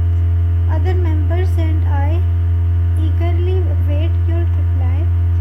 Please return the survey in the enclosed envelope by September 20. Yours sincerely. आगे चलते हम लोग replies to inquiries. Use the direct plan when you say yes to an inquiry or request, and be sure to follow the suggestions listed here in your reply. Give the exact information requested. Say in the first sentence that you are granting the request or answering the inquiry. A common error in answering inquiries is failure to answer some of the questions asked. Prevent this common error by marking on the letter of inquiry the points or questions to be addressed. Before you send your reply, double check with the original letter to see that each point or question has been adequately covered. When answering yes to a request for an appointment or reservation, repeat in your letter all the details such as date, time and place. The following letter shows an answer to a request for a reservation. ठीक है. Dear Mr. Ali, we are happy to receive your registration form and deposit for the 21st Century Marketing Conference to be held April 3 to 7 in Lahore. The Lahore Hilton has set aside a block of rooms at a special discounted rate for conference attendees. The rate is ₹1,000 for a single, ₹1,500 for a double. To make reservation, call 001122 before February 1. Pakistan International Airlines is offering conference attendees up to 40% of the regular fares. To make flight reservations, call 800-684-4000 and refer to identification number J06969. When you arrive at the conference, be sure to register before noon on Monday, April 3, so that you can attend the 1 p.m. special roundtable discussion by market analysis. Yours truly. Okay. Express appreciation for the inquiry. Tell the customer either directly or by implication that you are glad he or she has written to you about one of your organization's products or services. Write in the spirit of service and goodwill. Okay. The tone of your reply should express your appreciation. Sell your organization or product. Put sell into every letter you write. An inquiry tells you that the customer was interested when he or she wrote, but what guarantee do you have that the interest is still hot? Stress the benefit of converting interest into action, and with a positive closing if appropriate, offer to give further assistance, and with a goodwill closing when inquiries are clear, concise and specified, they are easy to answer. Look at the following example. Immediately after the request was received, the following reply was written. Because all the customers' questions could be answered positively, the writer used the direct approach. ठीक है, इसको पढ़ लेते हैं. Enclosed are samples of the paper we recommend for letterhead stationery. We are happy to answer the questions in your June 15 letter, because the content and design of your organization's letterhead create a first and lasting impression of your organization. Study this example. Dear Mr. Hassan, thank you very much for your letter of May 21 in which you request us to send you the latest catalog and price list of our office supplies and equipment. I sent them this morning by first courier service. The catalog gives complete details of our products. I am sure you would find them as usual suitable to your requirements. I am looking forward to hearing from you soon. Okay, आगे चलते हैं. Replies to persuasive requests. It's easy to answer persuasive requests when you can say yes, a smiling here it is, or I'll be glad to. Just about sums up the reply. Follow the direction plan and use the suggestion listed here. Start with a cheerful yes. Open your letter with the good news that will make your reader happy. I'll be at the seminar to help in any way I can. The solution to the problem of tax increases is important to me too, and I'm glad you planned the seminar. If the request is granted grudgingly or with reservations, you will probably lose the goodwill you could expect to gain by saying yes. Okay. आगे चलते हैं जनाब. Confirm details of the request and acceptance.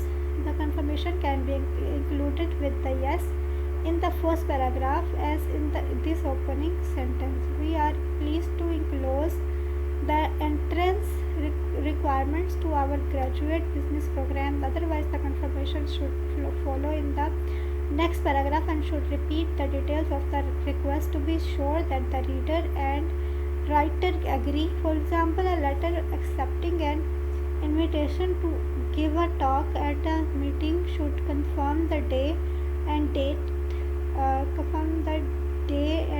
time, place, subject and length of the talk.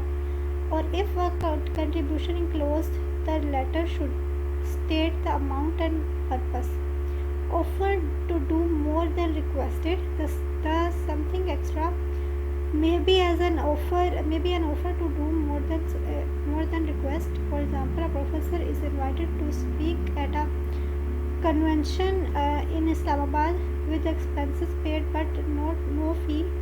The professor not only accepts but also offers to come at no expense to the non-profit organization. Since I will be in Islamabad that week on other business, I shall be happy to speak to the convention on Monday, May 1 or Tuesday, May 2 at no expense to your organization. Study the following model letters, both inquiry replies to it. Inquiry and replies to it. Okay. आगे है जनाब gentlemen. A few days ago, I visited the office of a large corporation in Karachi and was much impressed with the layouts of their various departments in which modular furniture is displayed. During my visit, I inquired about manufacturers of such equipment and was told that you have an entire building in which various modular furniture and equipment are displayed. I would like very much to visit your exhibit building. I can come any time that is convenient for you. If I do not hear from you, to the contrary, I will plan to visit you on Thursday, March 8. Cordially yours. Okay, आगे चलते now. Reply to the above inquiry. Dear Mr. Abid, I am delighted to know that you are planning to visit us on Tuesday, March 8. The exhibit building is open from 8 a.m. to 5 p.m. So you can come anytime. I thank you for your interest. Okay, sincerely yours. So इसके आगे चलते हैं. Refusal to inquiry the request when you must say no. Use the indirect plan and deliver the bad news gently and tactfully. Strive to convey courtesy and thoughtfulness through your letter. A gracious refusal is much like a persuasive request. You are asking your reader to accept your decision as the only fair answer under the circumstances. Approach the letter as an opportunity to talk it over. So give your reader whatever encouragement you can. Don't say a plain no, like I must decline this invitation or this order or refuse this request. You will probably write negatively, but you will probably write constructively. If you think, what can I do to encourage this person even though I have to say no, remember that no letter has two purposes: to say no, to keep the goodwill of the reader. To accomplish both purposes, consider the suggestions listed below. हाँ जी, तो ये है start with a friendly buffer paragraph. When you receive a letter that begins, it is my unpleasant duty to inform you that, or I'm sorry to tell you that we cannot grant your request. In such situations, don't you immediately close your mind to whatever else the writer may say. You think that the writer is not interested in helping you, in building goodwill, or in keeping your friendship. The writer seems concerned only with saying no and getting an unpleasant task completed. But suppose the letter begins this way: your proposal for a joint meeting of the faculty and future business leaders of Pakistan FLB is exciting. Aren't you more likely to read the rest of the message with an open mind? Tell the reader why you cannot say yes. In your explanation, imply that you would rather say yes than no, and try to compliment the reader in some way. Okay. Avoid a negative refusal. Give a explanation of your refusal in the beginning. A blunt no should be avoided. If your letter does good job of explaining, the reader will realize that you cannot do what he or she has asked. The no is inferred. If you must state your refusal to be sure your reader knows you are not granting the request. Avoid emphasizing it or putting it in negative terms. Sometimes limiting expressions such as only or exclusively may substitute for negative, such as regret, apologies, cannot, and so on. Okay. Apologize, cannot, so on. Notice how this actual business letter gives the negative and almost avoids the positive points. Okay, dear sir, we are very sorry that your portrait has been damaged. This rarely happens to Malik photos. I regret to inform that we cannot hold negatives for a long period of time because we lack sufficient storage space. Therefore, we will not able to print your portrait. I am, however, processing a refund in the amount of ₹500, which you should receive within the next 6 weeks. Please accept our apologies for this problem, as we greatly value your patronage. With kindest personal regards, yours sincerely. Now study the following letter. Shows interest in the reader and tries to keep the business while refusing the request. Okay. Dear Mr. Babar, we were happy to hear that your family was so pleased with your portraits, and we are sorry that one was damaged because our storage space is limited. However, all negatives are destroyed 10 days after an order has been filled. A refund in the amount of ₹500 is being processed and you will receive it soon. Please do let us know if there is anything else we can do for you. Yours sincerely. Okay. Give encouragement and when you can give help. Sometimes you can take the out of a no with a helpful suggestion. For example, a department store representative in declining an order for an article not carried by the store may tell the customer where he or she can make the purchase. The reservations manager of a hotel not able to make the reservations requested suggested, if you can conveniently defer your arrival in Murray until May 15, we shall be glad to reserve a double room for you and your wife. If you must be here on May 10, we might write for help to the Greater New Hotel Murray at 105 The Mall Murray एंटेड facts. Okay, आगे चलते हैं. Model letters. ठीक है, okay, ये है हमारे पास में model letters. Number 1, gentleman, please send me 2 copies of your catalog prime gifts which was advertised in the March issue of Ad Vision International. I plan to keep a copy and send the other to my friend. Thank you. Yours very truly. सही. इसके बाद वाला, The situation is same. Gentlemen, I am impressed by your advertisement in the March issue of Ad Vision International concerning your free brochure prime gifts. This seems like the answer to the most popular question: what shall we give our outstanding employees when we want to reward them? I would like 6 copies, one for myself and one for each of our general manager in Lahore, Karachi, Peshawar, Quetta and Islamabad. Thank you very much. Sincerely yours.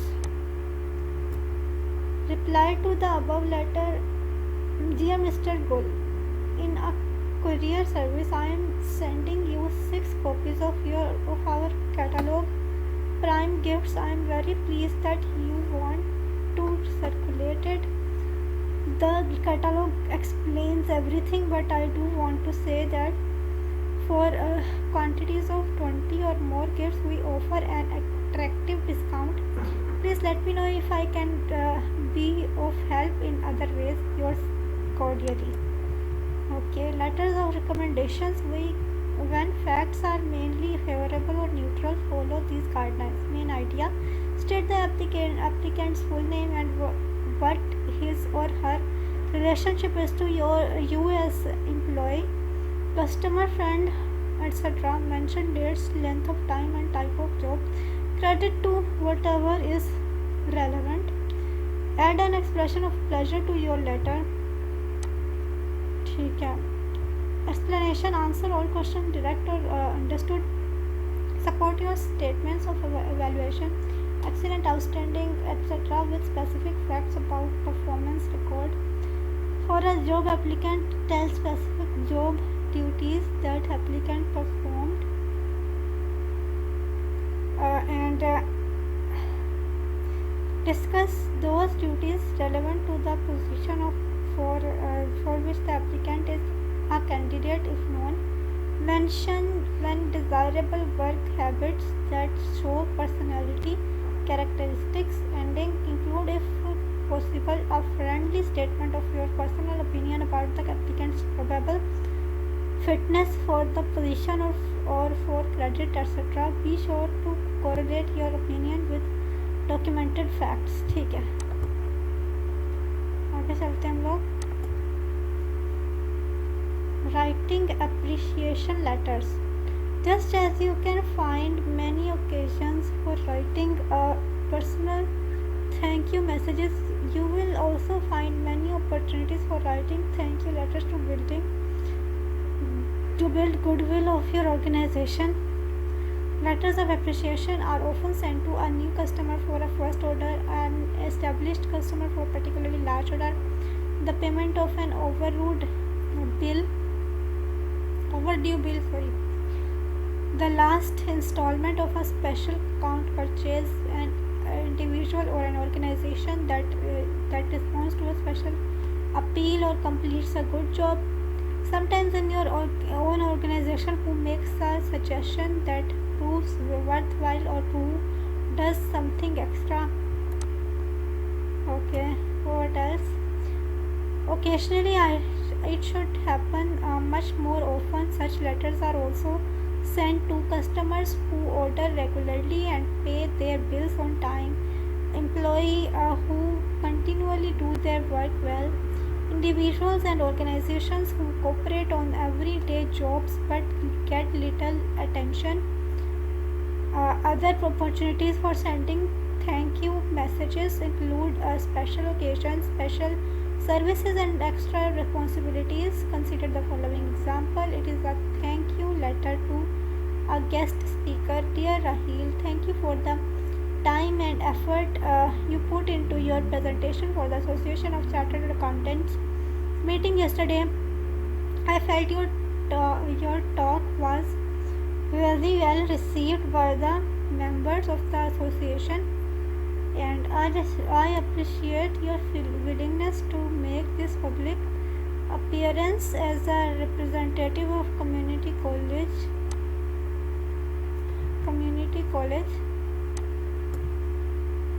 You handled the topic very well, and your professional approach was exemplary. Sincerely. Here is another thank you letter to the old customer. Dear customers, as the new year begins, Rahman Stores thanks you for your friendship and for the business you have given us during the past years. The expansion of our store will be completed in a few weeks. We can then offer you the variety of household items in the city. During the coming year, we will do our best to serve you in every way. We hope that the new year will be a happy and successful year for you. Cordially, Rahman Ali. ठीक है.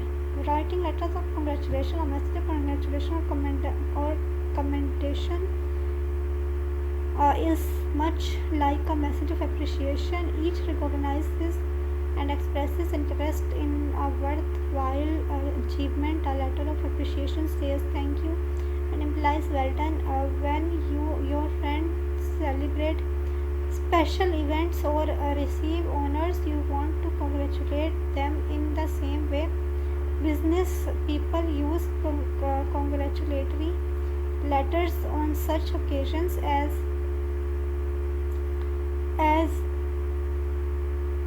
anniversaries, graduations, births, marriages, new businesses or homes, promotions, elections, retirements, and various awards and rewards.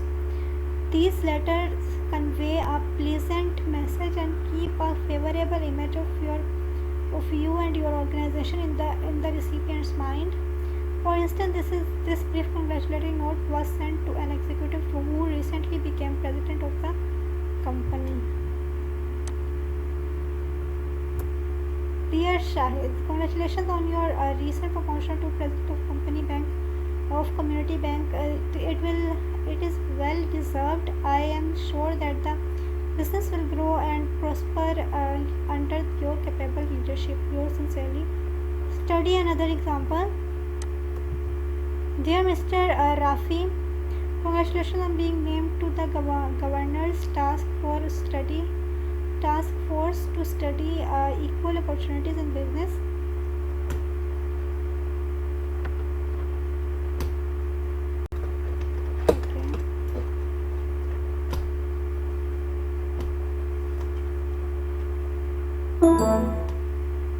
In business, industry and government, I was very pleased to read that you have been chosen as one of the 10 executives for this task force. If anyone at Ahmed Textile can help you and the other members of the task force, please let me know. We will be delighted to be of service. Yours sincerely.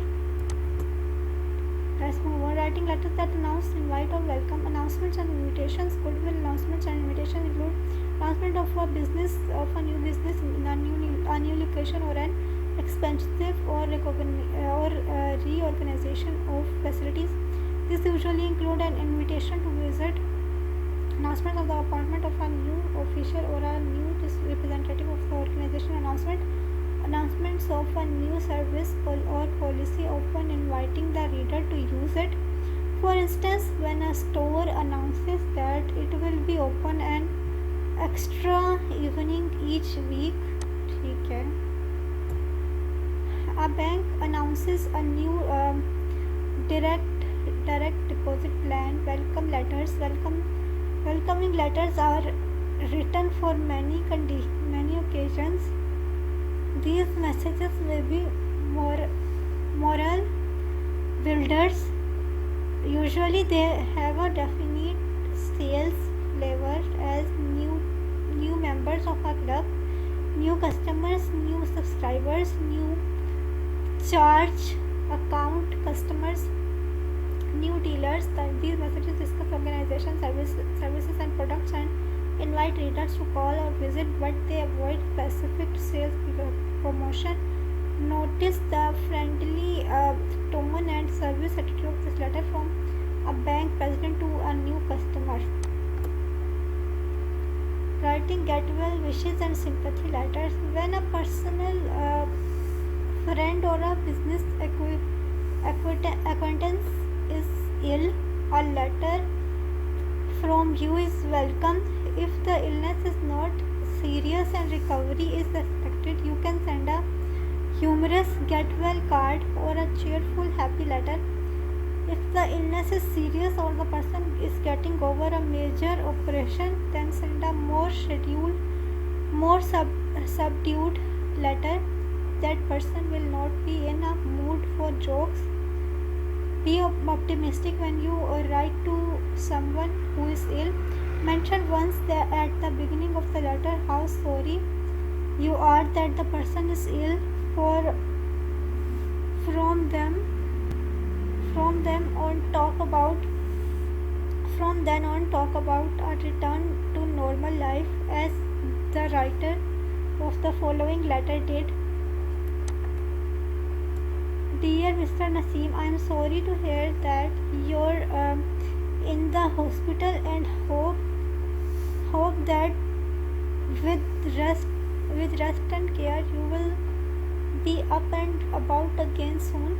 Meanwhile, if there is anything I can do for you, just give me a call. I wish you a speedy recovery and quick return to the office. Sincerely yours, dear Mr. Ali. The management of PDS school is interested in leasing 2 economy vans to provide transportation facility to their students within the Lahore city area. We were referred to your company by Bright Associates and would like to inquire about the terms of your leasing contracts as well as monthly leasing rates. Please send detailed information concerning mileage limits, maintenance requirements and corporate discounts to the mailing address above. If possible, we would prefer to receive the above information electronically at our email address listed above, as this would speed up our information collecting and decision making process. We hope to hear from you soon. Sincerely. Okay. Study the following. Dear Mr. Ahmed, we are in the process of setting up a new office in Lahore and would like to compare prices from the local office furniture companies. We will need 12 desks and 24 chairs, 6 metal filing cabinets, a 4.5 into 6 dry erase board, and a conference table that seats 10. The conference table and 10 of the chairs should be high quality wood. As the office is opening on September 6th, we would need the furniture delivered by the 2nd. We are looking to spend no more than rupees 100,000. If you would like to offer a quote or discuss our needs in more detail, please call me. We hope to have all our quotes by the next Monday. Sincerely. Okay जी, done हो गया ये वाला हमारा topic बिल्कुल. और अब हम चलते हैं टॉपिक नंबर 20 की तरफ। इसकी वीडियो भी सुन लेंगे। चलिए हमारा सेशन भी स्टार्ट हो गया, लॉग इन कर लेते हैं।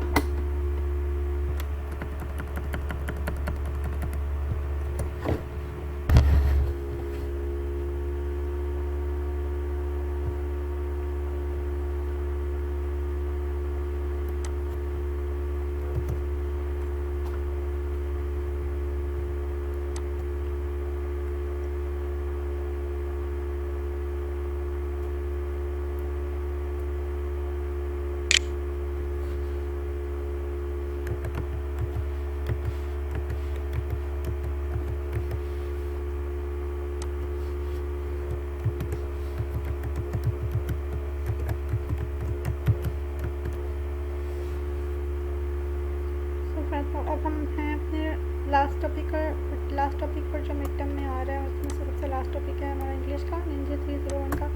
वो है टॉपिक नंबर 22 और 21 हमने कर लिया। 22 पर आ जाते हैं।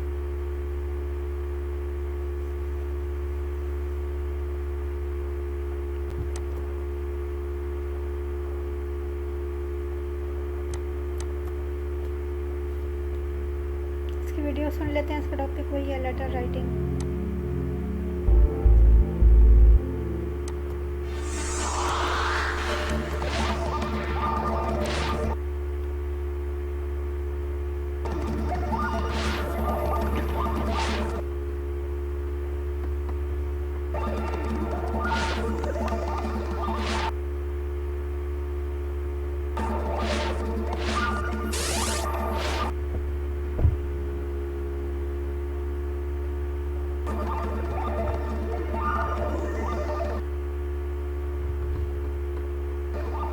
Assalamu alaikum. How are you?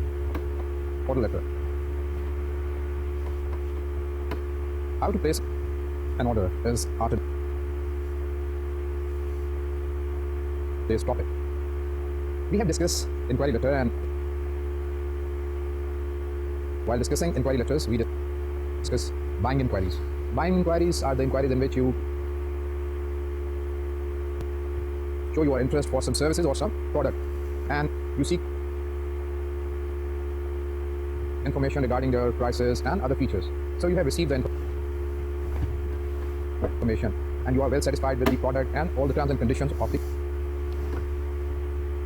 seller. Now it's time to place an order.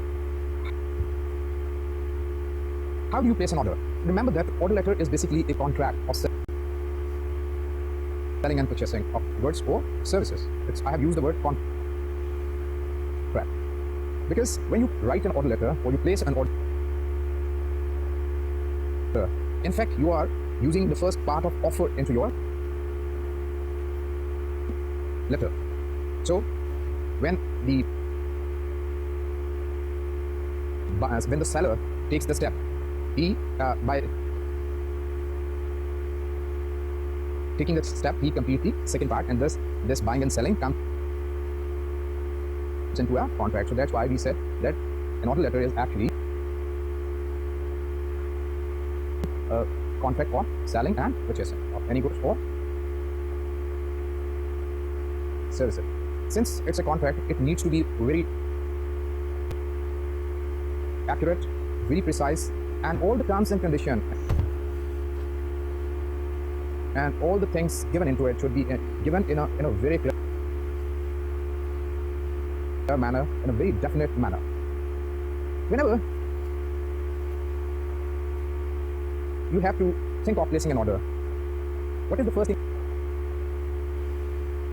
that comes to your mind? Like the thing that comes to your mind is the product, and you know that which product you are going to ask for or buy. You have gone through the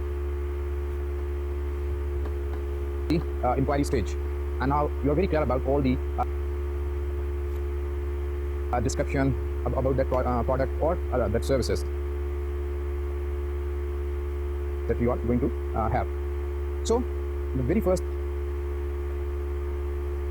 thing and the most important thing is that you have to think about the product, the description of the product. You have to think, if suppose it's any product, anything. It may be a table fan, it may be an exhaust fan, it may be some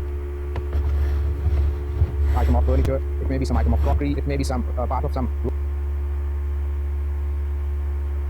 raw material or whatever, right? The very first thing is the description of that product.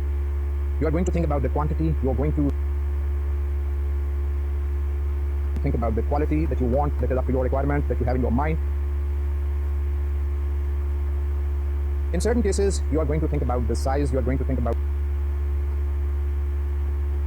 the color, you are going to think about even in some cases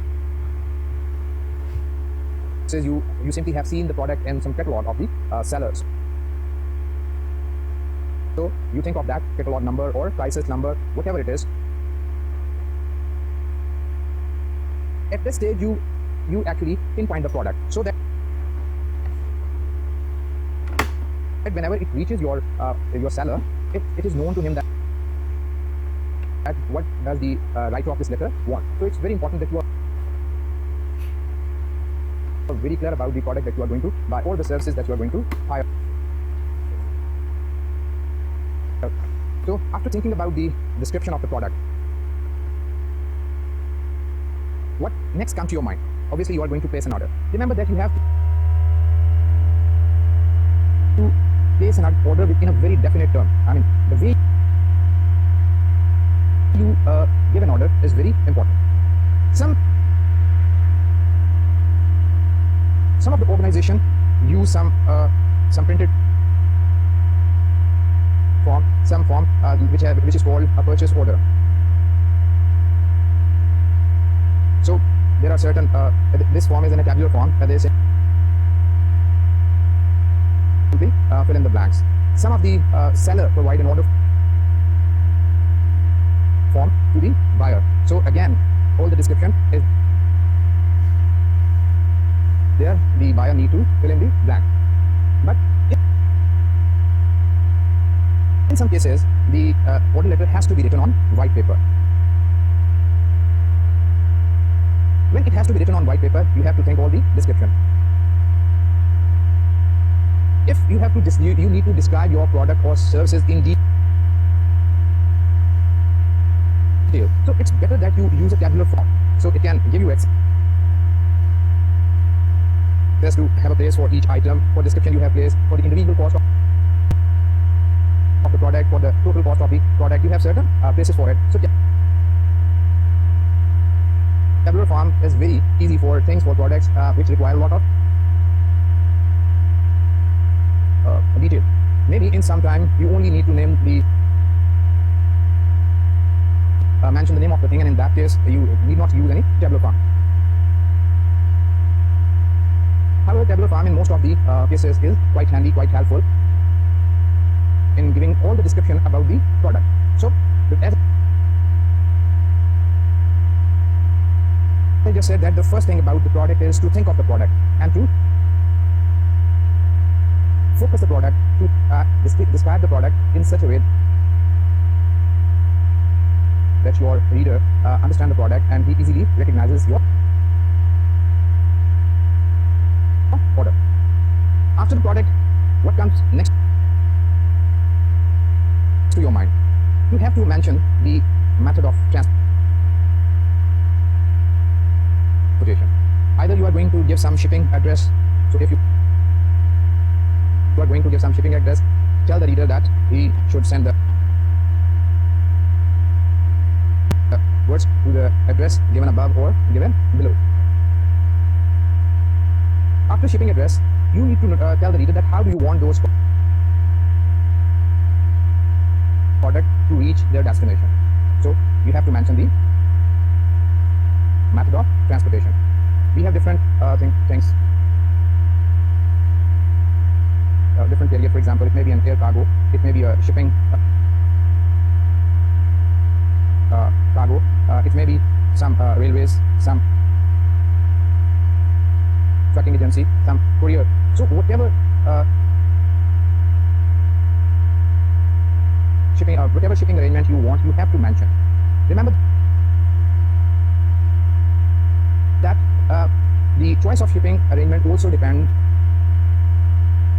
on the overall cost of the product, because if you choose the air cargo, that's expensive compared to other means of transportation. So you have to think of all these aspects. Sometimes you need something very urgently. So in that case, obviously you are going to take care of that with urgency. So you have to mention in your letter which type of shipping arrangement you want. Mention very clearly, telling about all these things. So tell the reader whether the merchandise is to be shipped FOB destination or FOB shipping point. FOB means free on board, and destination means the seller is to pay the cost, and FOB shipping point means that the buyer is going to pay the cost of the transportation. So you must tell very precisely to the seller that which method of transportation you are going to adopt. Besides telling about the shipping arrangements, you also need to tell the seller that the mode of payments, whether you're going to pay by a personal check or it's going to be a COD, cash on demand. If it is to be charged against any credit card, you want to give the number, and it's better if you include even the expiry date of the credit card. So do tell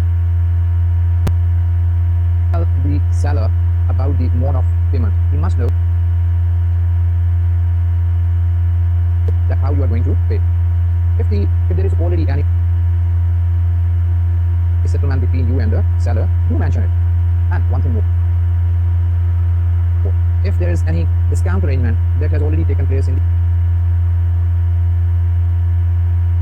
inquiry stage, do mention it here, because as I told you, it's a contract.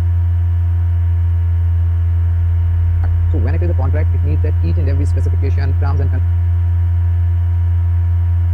condition should be very clearly mentioned in this letter. So what are you going to remember about writing an order letter, about placing an order letter? Number one, you have to give the description of the product, merchandise, process. Then you have to give the method of transportation. Then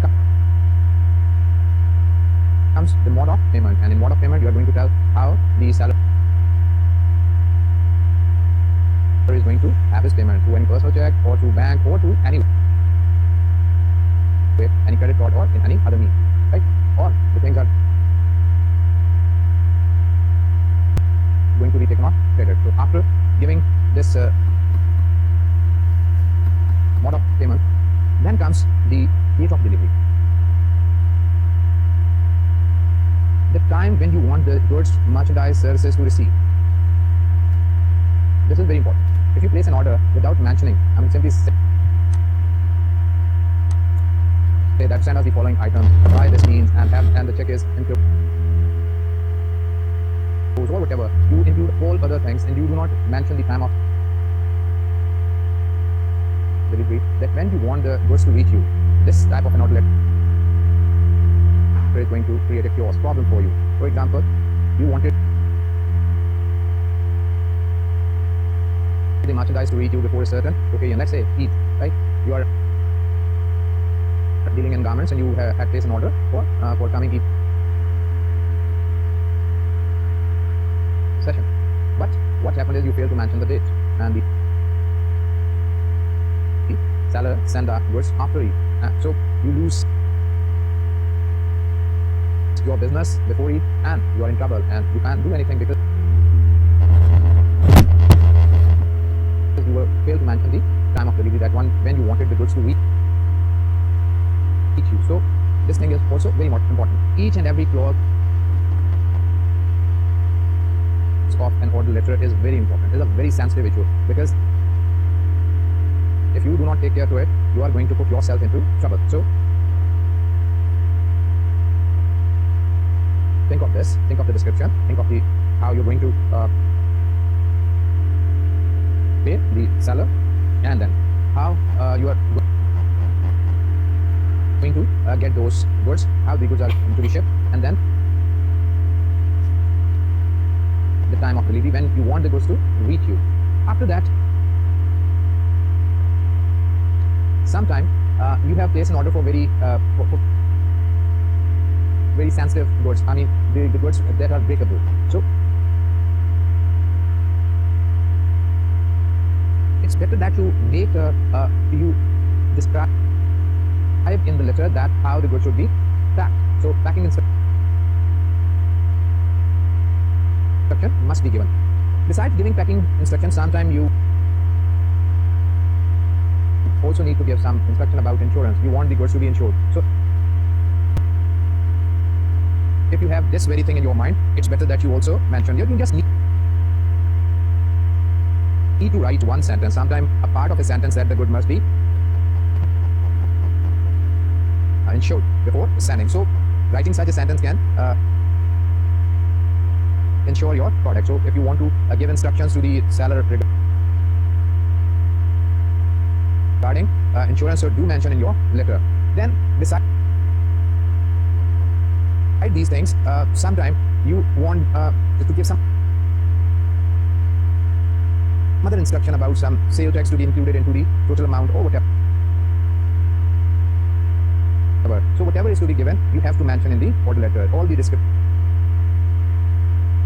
about order letter must be very clear, very vivid, very precise, very definite. So here we have more of completeness principle than any other. Obviously, others are also there. We need courtesy, we need you attitude, etc. All those principles we do want, but this is very important. Everything should be. If we are writing any figure, we need to double check it. It's very important. So this is a journal description about writing an order letter. So when you write an order letter, all these things should be in your mind. So now let's look at the organizational plan. What is the organizational plan? Obviously, it's a direct request, and you don't have to persuade the reader. You don't have to excite the interest of the reader, because the reader is willing to serve you. You are going to be his buyer. So you have to come direct to the point, main idea. So let's look at the organizational plan of a letter which places an order. So it begins with a direct request statement of the request. Use wording that indicates an order rather than a request, like please send me or please ship, instead of I want or I need, which are neither polite nor legally appropriate for a business order. So you need to begin your letter with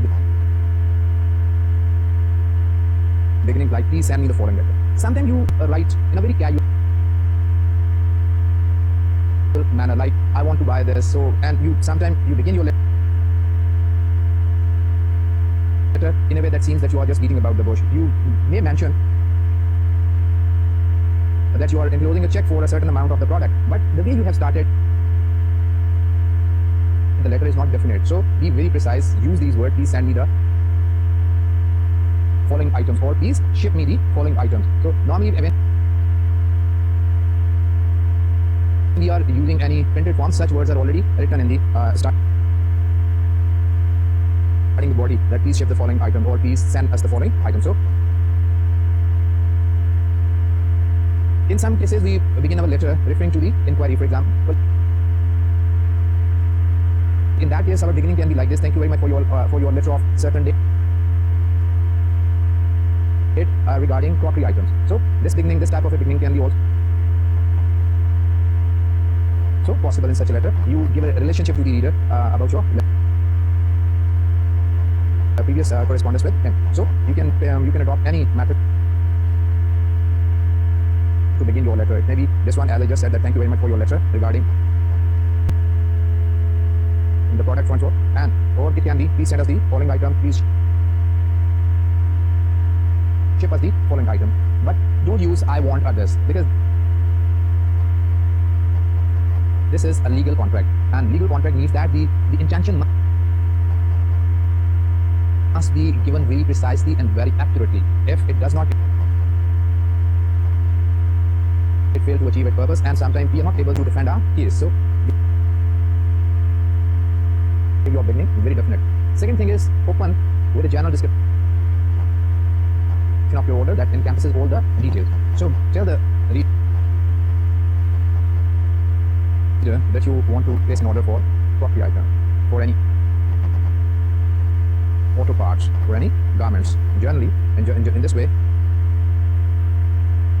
the reader makes up his mind what is coming next. So this is how you start order letters. Then comes the middle part, the explanation part, the detail part. So in this part, you have to take care of the following instructions. Number one is, for complex order, provide a general explanation of how the requested material will be used. Obviously, a lot of time you have to place order for certain types of machinery. So in that case,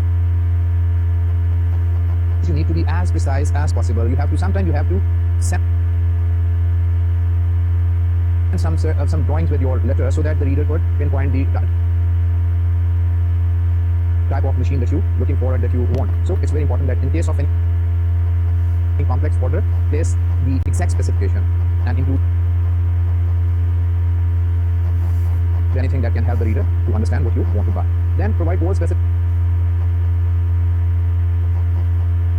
quantity, price, including discount, size, catalog number, product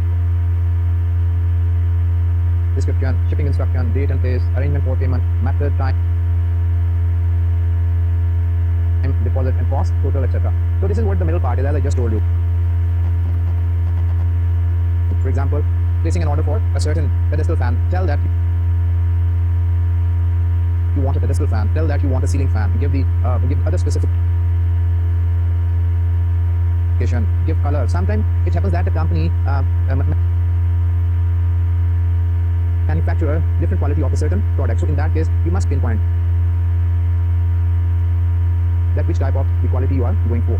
So go for it. Tell the individual cost of each product and the total cost, as I just explained in the beginning, that you have to give complete description of a product or the services that you want. Then comes use a format that presents information clearly and makes it easy to total amounts. So as I just said, that it's better to use any tabular form in order letters, because that helps us to give description in their places. So using a tabular form order letter enables you to give the specification, and also enables your reader to understand what you want to give, including the description of the product as well as the amount of the product. Then double check the completeness of your order and the cost totals. Again, whenever there is a matter of figure, there is some money matter, it's very important that you double check it. And we've been suggesting you right from the beginning, since we started discussing principle of communication and all the 7 C's, that whenever you are dealing with some figures, it's always advisable to double check them, double check their total, their unit price as well as total price. Then we come to the end, and that is courteous close with request to some action, as we have in every direct request that we, and part of a direct request is a courteous close with request to some action. And here the action is very important because a lot of things are involved in it. Here we want something for ourselves, so be very careful. Include a test summary of the desired action, which action you want. I mean, in this case, we want the goods to reach you at a certain time at a certain place. So explain it. Whenever possible, suggest a future reader benefit of complying with the order. So this can be a relationship building sentence. For example, you can say that if the goods are received, we may look forward to further orders. So such a sentence can be very appreciative for the reader, who is the seller in this case. So include such a sentence. It is goodwill building sentence. And then close on a cordial note. All this, we are looking forward to having the goods from you. Any with regards, thank you very much, etc. Or the ending that we have seen in a lot of letters. I'm sure that now you must be well versed with all these endings. Keep revising, revising these endings, these beginnings, because with good ending and beginnings, you can always write very good letters. Then we have clearly state any time limit that apply to your order and explain why they are important. As I just said, that why time is important. I cited the example of a person who got to have the product for some say. So it's important that you mention that why the order must reach to you by a certain time, so that it's better to include the occasion. So it may be for Eid, it may be for Christmas, or it may be for any cultural occasion, religious occasion, or whatever. So this is the organizational plan that helps us to write order letter. If we look at the summary of what we have been discussing, we can say that the important thing is we need to keep in our mind is that order letter is a contract of selling and purchasing. Number one, when we are going to write order letters, when we are going to place orders, we need to think of the description of the product or services very precisely, very definitely, very accurately. We need to get them. Number one. Number two, we need to give the mode of payment, how we are going to pay the seller. We need to give the method of transportation. How do we want the goods to reach us? It's important. Any carrier must be mentioned very clearly. There is no previous settlement with the seller, so we need to mention it. Then we need to give the time of delivery when we want the things to reach us, and we need to give any special instruction regarding insurance, regarding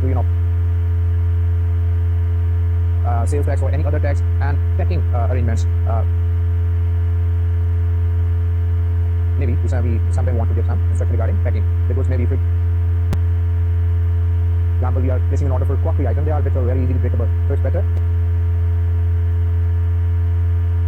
that we must mention precisely that the goods may be packed in strong cases, strong wooden cases, etc., etc. These are the guidelines to place an order. Let's now look at an order which was placed. Dear sir, thank you for your letter of March 23rd along with the catalog for computer hardware. Please send us the following goods by courier. Hard disk 60 GB, 6 numbers. RAM 6 numbers. The consignment may please be packed in strong. This is the booking receipt may be sent with other document to our bank from which you will receive the payment. Please make sure to send the consignment before April. If you look at this letter explains all the description about the product, then time of delivery, method of transportation, mode of payment, all these things. So this is how we should write order letter. There are other ways, as I told you, and we have begun this letter with thank you very much. It may be please send us stuff. It depends on whether you want to make the previous reference in this letter or not. It depends on you, how you feel. So this is how order letters are written. When you have received an order letter, it's very important that you must acknowledge this letter. Acknowledge means telling the customer that his order is in the process and it will be sent to him soon. Some business people are of the opinion that writing acknowledgement letter is not very important because they are think that they are are answering the writer by sending the goods or the services, whatever are involved. But some people look at it as an opportunity to create goodwill, to convey the reader that they appreciate is sending them to their order. So it's a good practice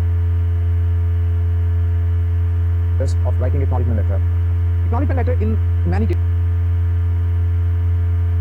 cases help us a lot. For example, sometimes we find that the specification of the product or the services are not very clear. It happens in many situations that the description received is not very accurate. So instead of writing a letter in which you simply ask the buyer to give you detail about the product or services, it's better to write an acknowledgement letter. And as you'll just see that how do we mention the description of the goods in the acknowledgement letter. So this helps us to have it clarified. So in this way, writing an acknowledgement letter can be very helpful when we are in any ambiguity or in a doubt about the description of the product or about any other thing. In some cases, it may happen that we have received a first large order by a certain organization. So thanking first large order by a new organization is always very good. So it builds up our relationship with the organization. So it's good to write an acknowledgement letter. So there can be any other situation in which we may like to write an acknowledgement letter. Whenever you are writing an acknowledgement letter, take care of the plan that we use in writing acknowledgement letter. Thank or appreciate the customer. So we begin our letter by thanking or appreciating the interest of the customer in our products or in our services. So this is how we begin our letter. Sometimes we can simply send a card that has all the things. But when we are writing letter, we are using this organization plan. So thank or appreciate the writer's interest or the buyer's interest. Then restate the order to eliminate any likely misunderstanding. So this is the point for which we business people should write a letter. Obviously, not in every situation an acknowledgement letter is necessary. Maybe you are dealing with a certain company, certain organization, and there is no need for writing. It's just a matter of routine. But when this is not a matter of routine, and the person says, okay, feel that you need to write, you must write. You refrain yourself from writing. So in the second part of the letter, you restate the order. So when you restate the order, and it eliminates any doubt, any problem that may exist. Obviously, in case of a very complex product or merchandise, you very clearly mention that very aspect. But in certain cases, you may like that simply by restating an order can serve your purpose. So second thing is restate. First thing is thank the interest of the writer, and then restate the order, and then comes the third point, and that is tell the customer that his order is being processed and should reach him within the given time frame. This is very important. So you tell him that the order is being processed and will reach the buyer by the certain date, by the date he has given you, and your letter specifies your player in serving the buyer. So keeping in these 4 points, we write an acknowledgement letter. This acknowledgement letter was basically written to a customer who has placed his first order with your organization. So you see that we have mentioned all these points into this letter. Dear Mr. Naveed, we are pleased to have received your order of September 15. We would like to welcome you as our new customer. Your order number 62997 for 1 dozen spark plug is being processed and will be ready for shipment on September 21st. It will be delivered to your workshop by our van and payment will be COD. Our policy for all orders under ₹1,000. We assure you will appreciate this item of our auto line. And Mr. Gul, our sales representative, will call on you soon with a catalog and sample. So, if you look at this letter gives the reader that he is being appreciated, and the seller wants to build up a relationship with him. Sometimes, as I just said, it happens that the order received has some incomplete information, and in that case, it is very important that you must write a letter. So, when writing a letter, use the same plan. Thank the customer in the beginning, appreciate his interest in the beginning, then restate the order, then assure him about the timely delivery of the product, and then end the letter with a positive close with an appreciation. Let's look at a letter of acknowledgement that was written when an incomplete information was received. Dear Mr. Ali, thank you for your order of October 22nd for secured. We are eager to deliver order 129 to your store as soon as possible. But first, please let us know which wallet size you would like. These are made in different sizes, small, medium, and large. If you note your preference on the bottom of this letter and mail it back to us today, we can have your order ready by the beginning of next week. We're sure you would like to receive your purchase without further delay. So, if you look at this letter again acknowledges the buyer as well as rectify the problem that was with the letter. Besides this type of acknowledgement letter, sometimes we do have to write letters in response to the order received, which may be brought under this acknowledgement letter, but they have some different subject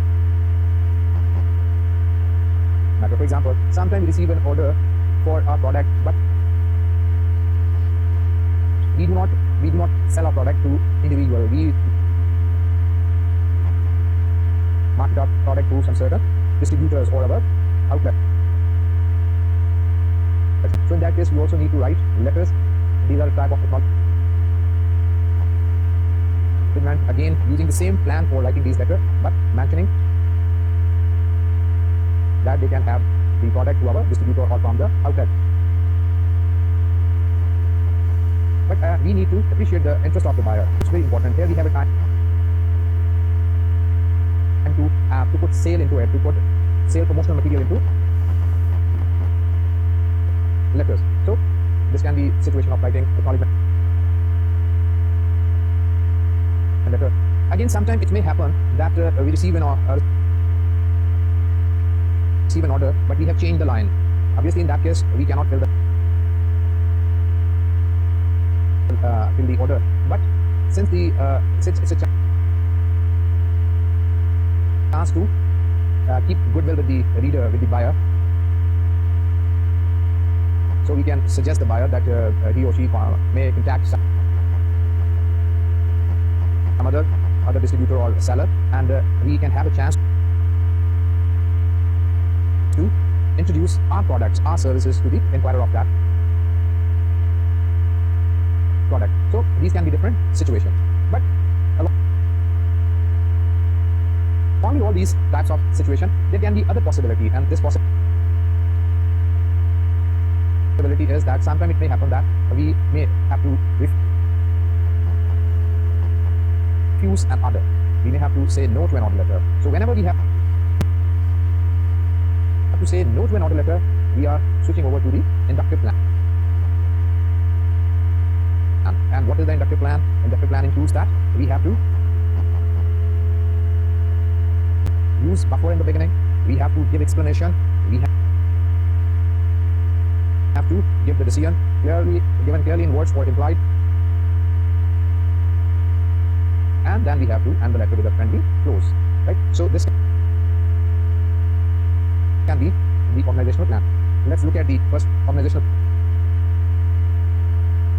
plan of the refuel letter. Start with a buffer. Thank the customer for order and repeat the detail. So what are you going to do in a refuel order? You're going to thank the customer for the interest in your product or services, and you're going to repeat the order. Next thing to it is give explanation. In a positive way, tell why you cannot complete the order and stress what you can do along with the advantages to your reader. So here maybe you invite the customer to buy some other product or ask him to wait for the product, or here you have to satisfy the customer by giving any reason which is acceptable to him, which is acceptable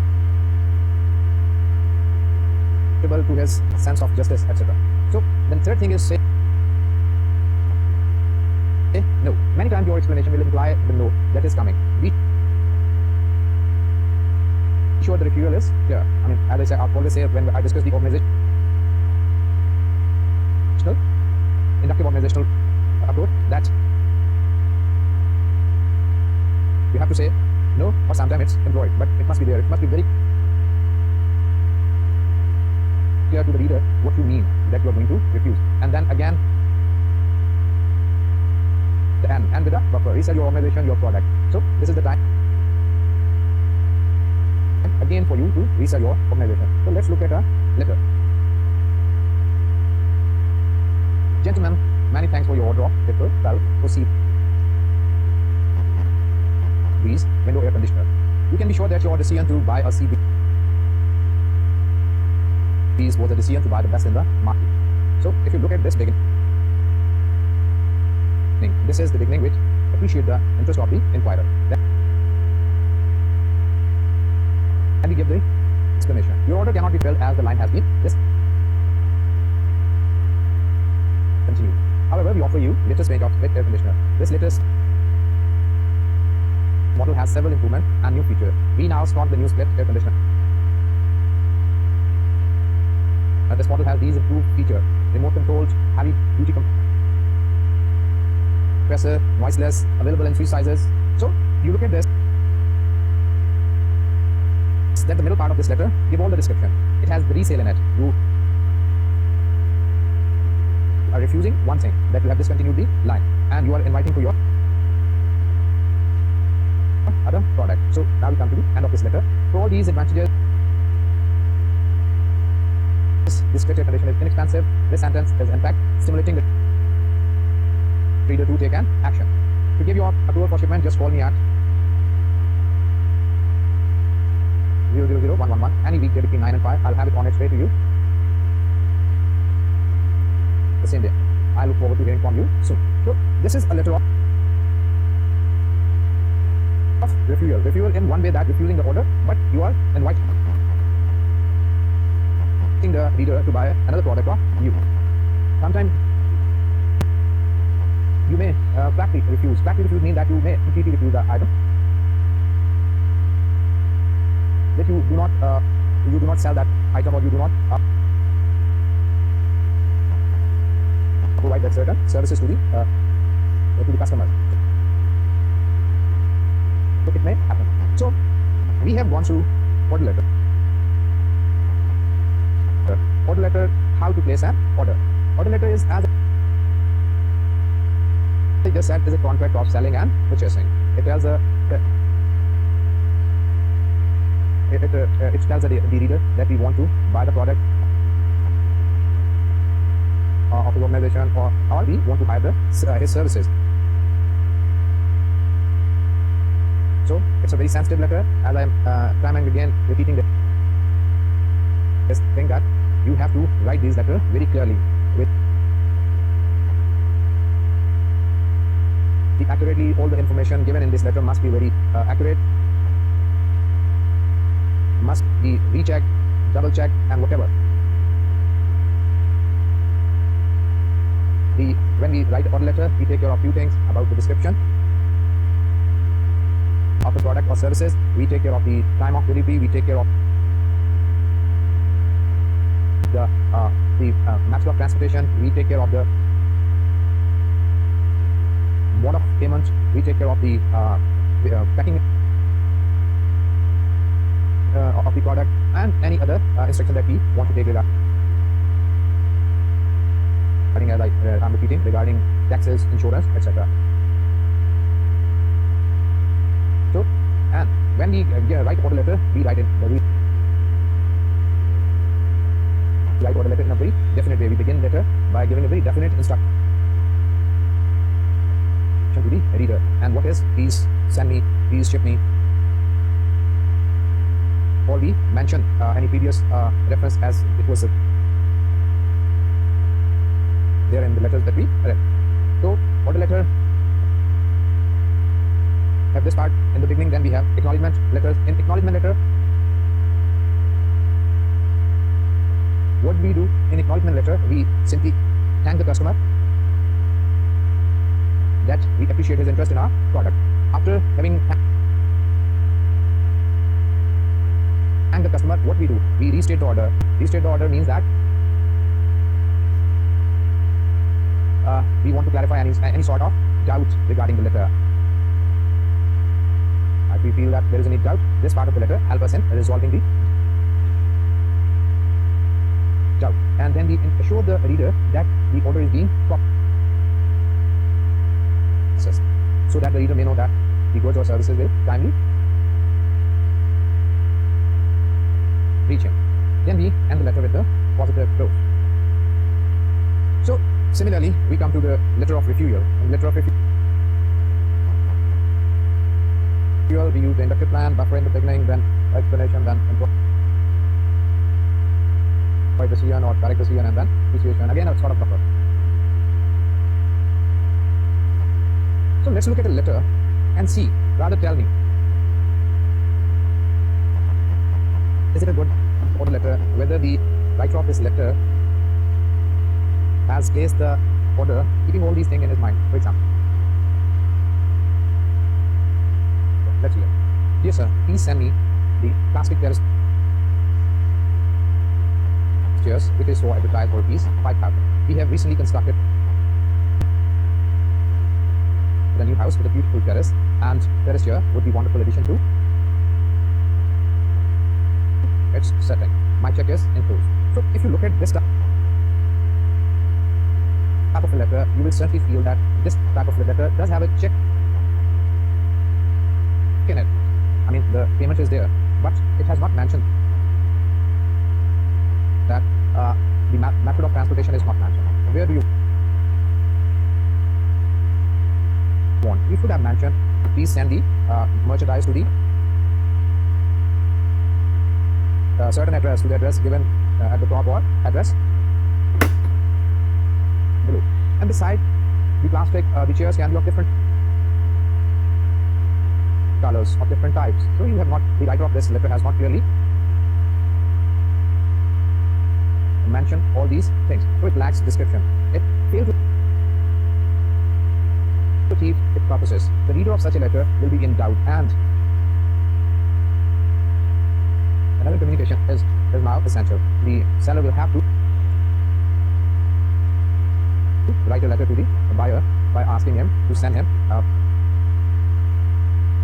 further details. So whenever you are going to write letter, it's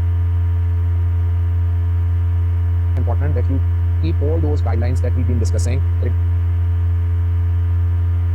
regarding placing an order in your mind. When you have written your letter, you know what we do, or what we suggest, that once the letter is written, it needs to be revised. Need to be revised from the grammatical errors. Need to be revised for any factual errors. Need to be revised regarding any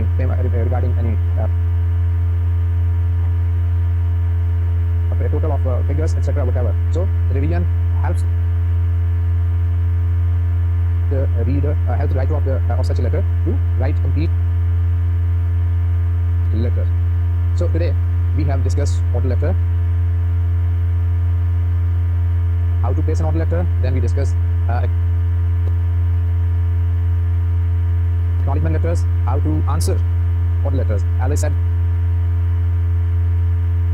that this acknowledgement letter is the second part of the contract. The first was the offer of buying, and then this was completing that offer, and then we discuss how to refuse in certain cases, and we also have seen many model letters, model order letters, model acknowledgement letter, and model refusal letter. I hope that with all this description you must have understood about an order letter. So we finish our today's lecture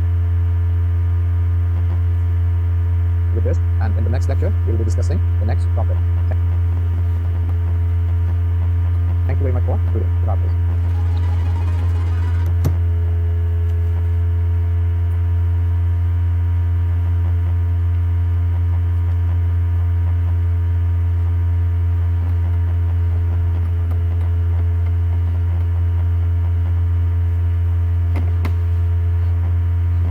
तो friends finally हमारी video complete हो गई है।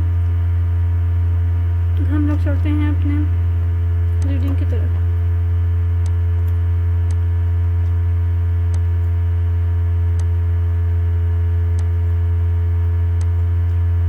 Reading कर लेते हैं।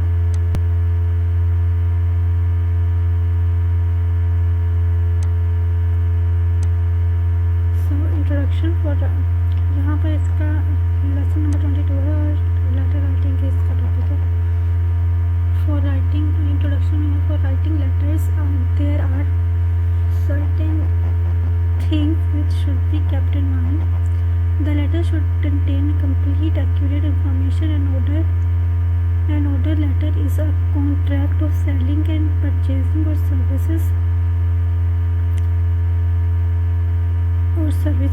Orders are considered one of the simplest types of direct request.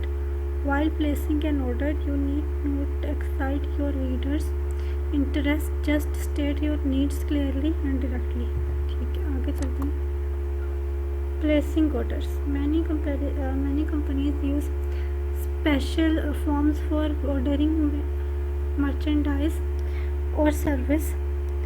They may use their own called a purchase order or one provided by the seller called an order form.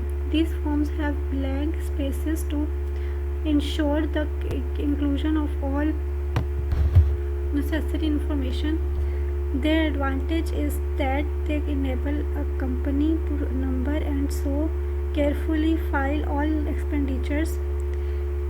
Nevertheless, there will be times when an order must be put into letter format. At such times, you must be sure to include complete, accurate information because incomplete orders result in delayed deliveries and inaccurate facts result in receipt of the wrong merchandise. ठीक है। Here are some suggestions for writing effective order letters. Give the information in a clear format to make your letter easy to read. Do one of the following. Write a separate single-spaced paragraph for each item with double spacing between paragraphs. Arrange your order in a tabular form similar to an order blank. When several sets of numbers, items and prices are given, tabular form is clearer than writing the information in sentences. So next is write orders, not just hints. Legally, an order letter is the offer portion of a contract. The acceptance portion of the contract is completed when the seller sends the merchandise. Use specific and direct. direct openings such as please and me or please ship. Please send me or please ship rather than vague phrases such as I am interested in or I would like to. Give a complete description of each item. Include the following information in your order letter: quantity ordered, catalog or model or stock number, name of product, description of product including as much of the following as is appropriate, color, size, material, grade or quality, pattern, finish and any other details available, unit price, total price for desired quantity, any other information that you have including where you saw the product advertised. ठीक है, आगे चलते हैं. Tell how you will pay for the order.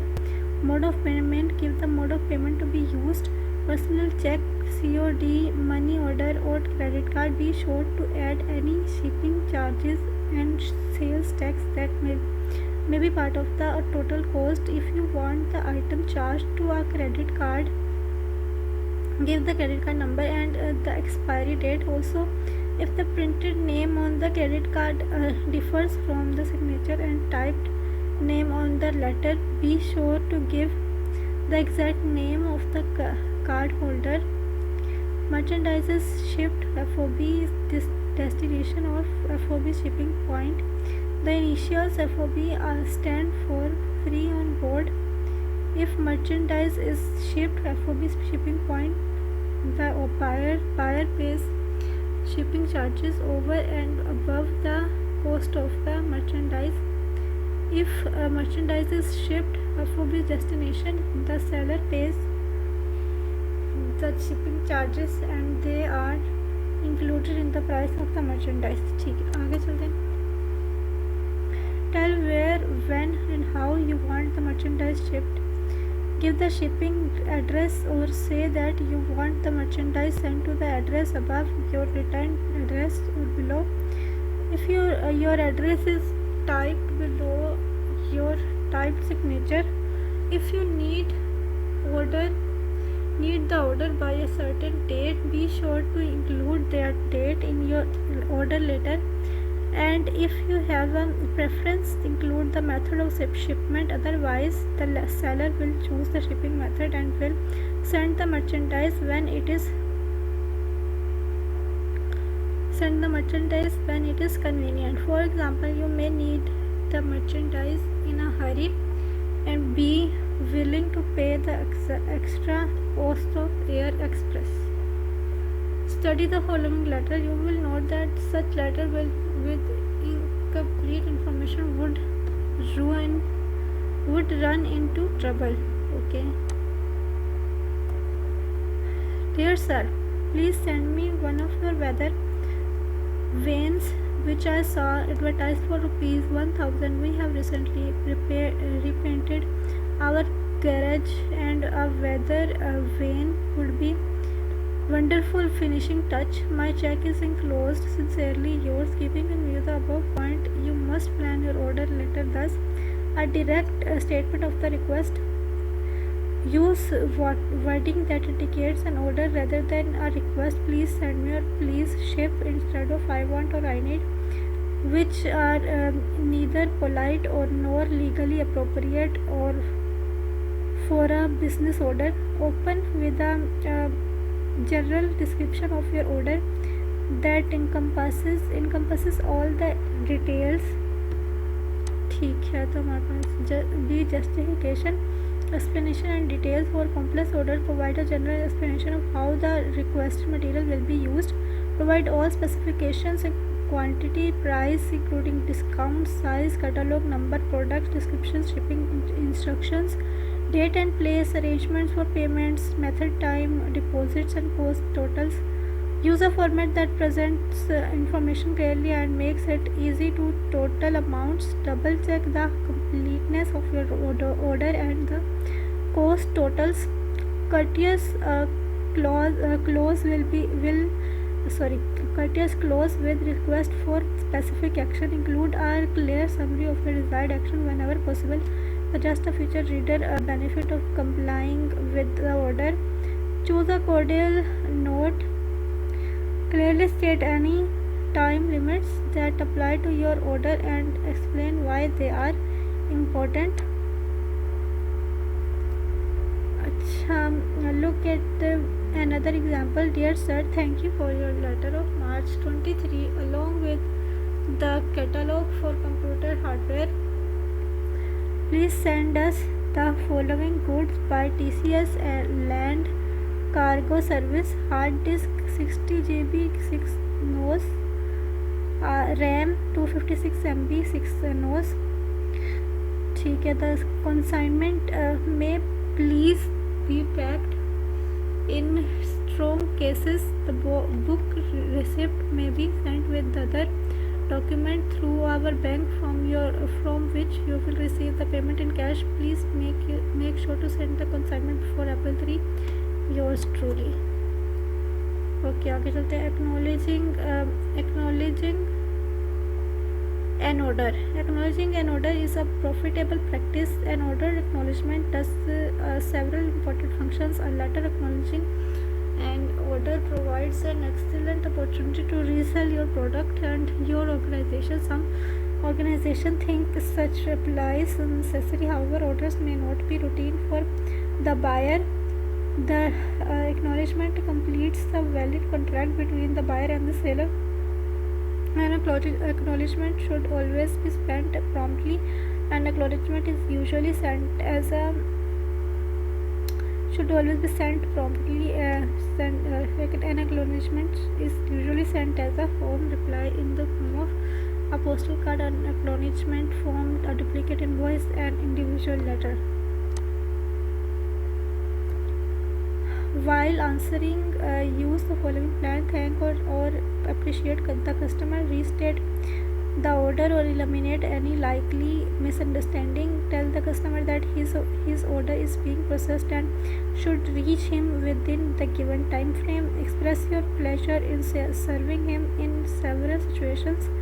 An acknowledgement letter becomes a must. These situations are listed here. Customer's first order. Never miss the opportunity to make your first impression on a customer. You want to welcome the customer and encourage him or her to buy from you again. Dear Mr. Naveed, we are pleased to have received your order September 15 and would like to welcome you as our new customer. Your order number 6299741 dozen spark plugs is being processed and will be ready for shipment on September 21. It will be delivered to your workshop by our own van and payment will be COD. Our policy for all orders under ₹1000. We are sure you will appreciate this item of our auto line. Mr. Gul, your sales representative, will call on you soon with the catalog and samples. Cordially. An incomplete or unclear order. When information is missing in an order, it is important not to throw the mistakes of the writers, your customers, in their faces.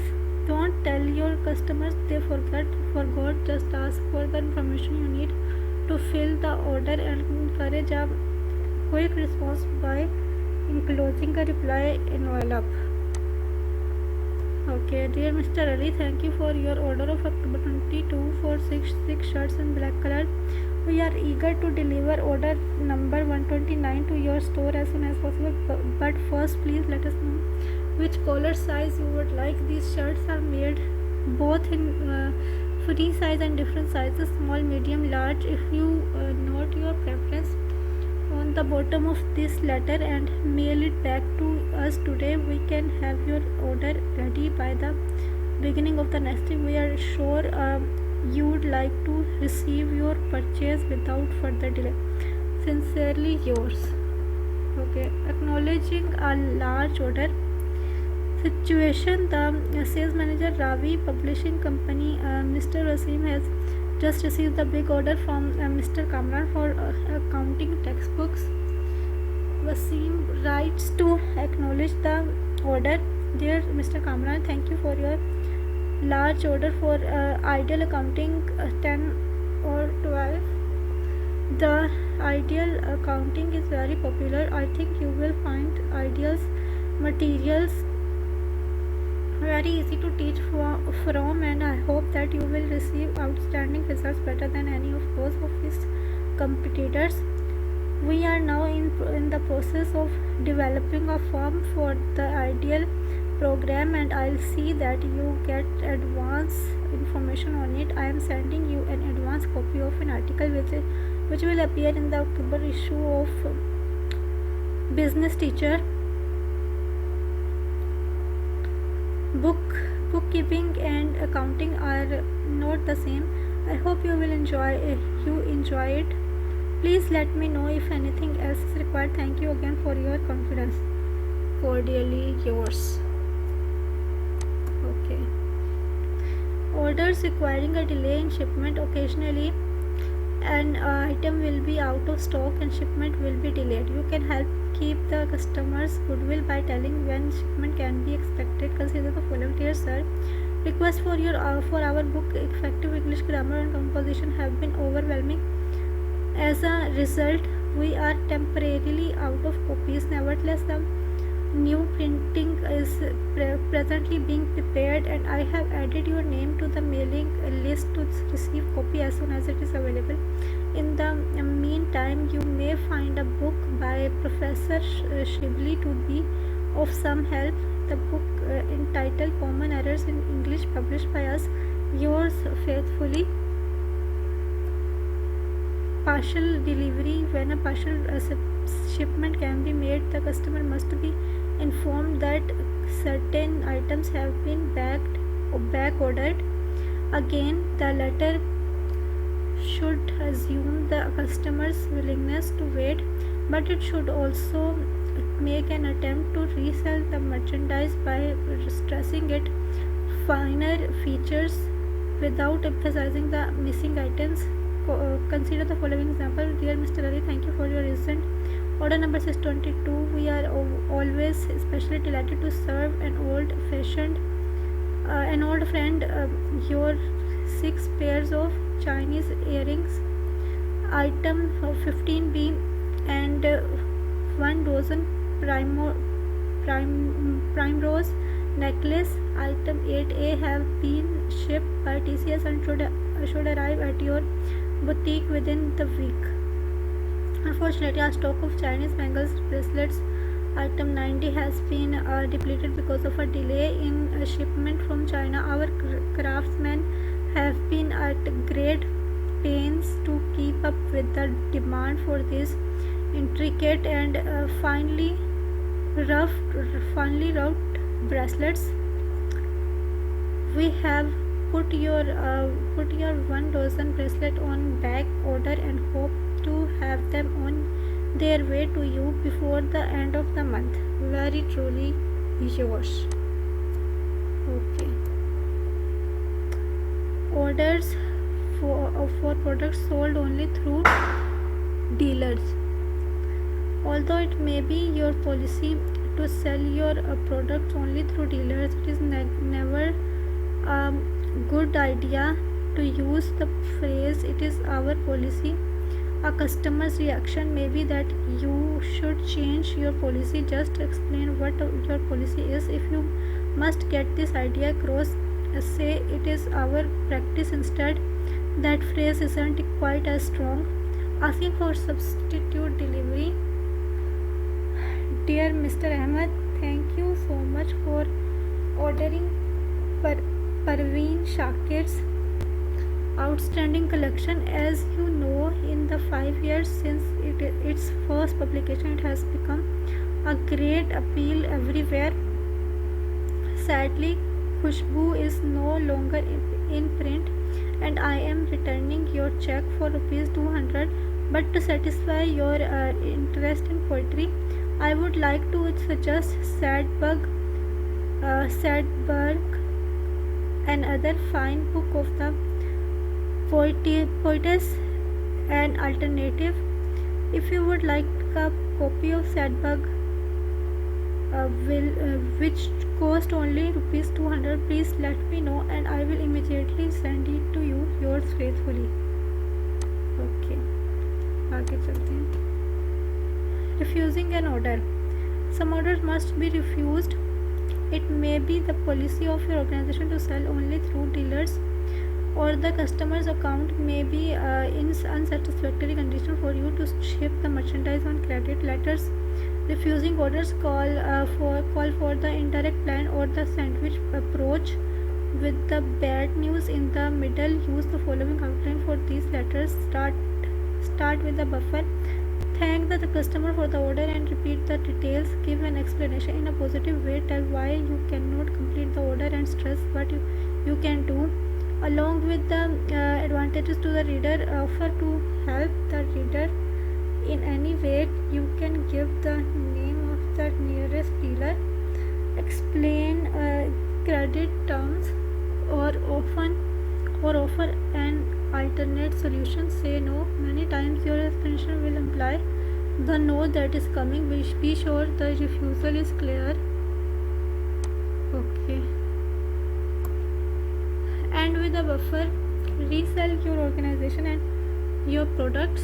In the following example, see how the writer placed a substitute in place of an ordered discontinued item. Gentlemen, many thanks for your order of April 12 for sea breeze window air conditioner. You can be sure that your decision to buy a sea breeze was a decision to buy the best in the market. Your order cannot be filled as the line has been discontinued. However, we offer you latest range of split air conditioner. This latest model has several improvements and new features. We now stock the new split air conditioner. This model has these improved features: remote controlled heavy duty compressor, noiseless, available in 3 sizes. Enclosed is our latest catalog. We hope you would certainly like these new models. We look forward to hearing from you soon. Sincerely yours. Okay, delayed shipment situation. The manufacturer of institutional uniforms and supplies received an order on July 14 from General Hospital for 20 uniforms. 15 days late, the hospital writes that the uniform did not arrive. The uniforms were sent to another hospital in Lahore city. In the response, the manufacturer tries to set things right and retain the hospital's goodwill. Dear Mr. Bari, the 20 uniforms you ordered on July 14 are being sent to you today and should be at your place by Friday of this week. When I investigated the original shipment, I was astounded that to learn that your uniform was sent to another hospital. It's hard to account for such an error, and the only excuse I can offer is that we have had several part-time warehouse people this month to fill in for some of the regular crew who are on vacation. I hope that this special shipment will compensate in part for the trouble I know we have caused you. Please do let us know if we can do anything more for you. Best personal wishes. Sincerely yours. Okay, unexpectedly out of stock situation. Mr. Rashid, a sales representative for 5-star publishers, has just visited a bookstore in Multan. Mr. Sultan owner and promised Mr. Sultan that he would receive 16 copies of Business English. Upon arriving at company headquarters, Rashid learned that there are no copies left due to the unexpected purchase of the entire inventory by a foreign publisher. The vice president of 5-star publisher writes to Mr. Sultan to apologize for Rashid's unfulfilled promise. Okay. Dear Mr. Sultan, when you placed an order with Mr. Rashid last week for 16 copies of the Business English, he promised immediate shipment. I would have made that promise to Mr. Sultan because our inventory of this handbook seemed adequate for at least 6 months. However, neither of us was prepared for the news that just 3 days ago a European distributor cleaned us out of stock. Of course, we immediately put in a large order for the handbook and have been promised 2000 copies by October 22. The same day we get our copies, we will send yours to you, and if everything goes right, you should have your copies by October 24. We are feeling very good about our professional handbook series. I am mailing you today a booklet describing the books in this series. In the meantime, Mr. Rashid joins me in wishing you a smashing fall season at your bookstore. Sincerely yours. Error in an invoice situation. Galaxy Inc. is a manufacturer of Plymouth electric stoves. The sales representative for Galaxy calls upon a retailer, Mr. Malik, and sells him 6 Plymouth deluxe stoves. There is a sale on these stoves at the price of rupees 177.75 compared with rupees 215.35, which is the regular price. However, when the invoice arrived, the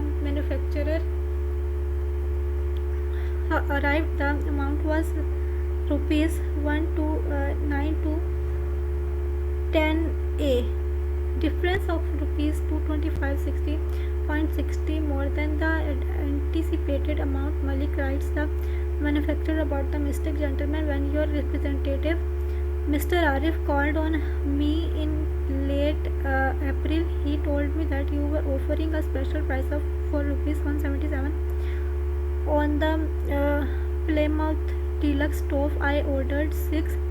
However, the invoice I received showed the amount due as rupees 1292.10, a difference of rupees 225.60.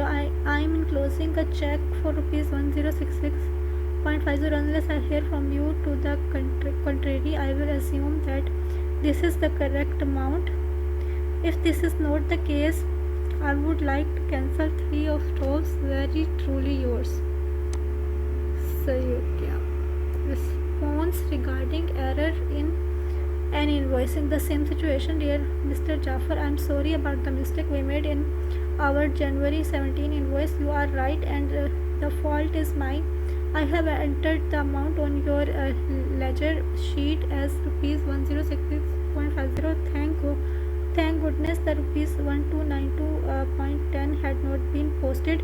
I can't really account for this mistake, Mr. Jafar, and I am delighted that you caught it. Thank you for writing. Cordially yours. Okay. Acknowledging a first order. Mr. Adil, sales promotion manager for Royal Furniture, has just learned that Rahil Arif, owner of the National Interiors, has placed a big order. This is Royal's first order from National Interiors, and Adil decides to write Rahil a special welcome letter. Dear Mr. Rahil, thank you for your order for furniture and the check that accompanied it.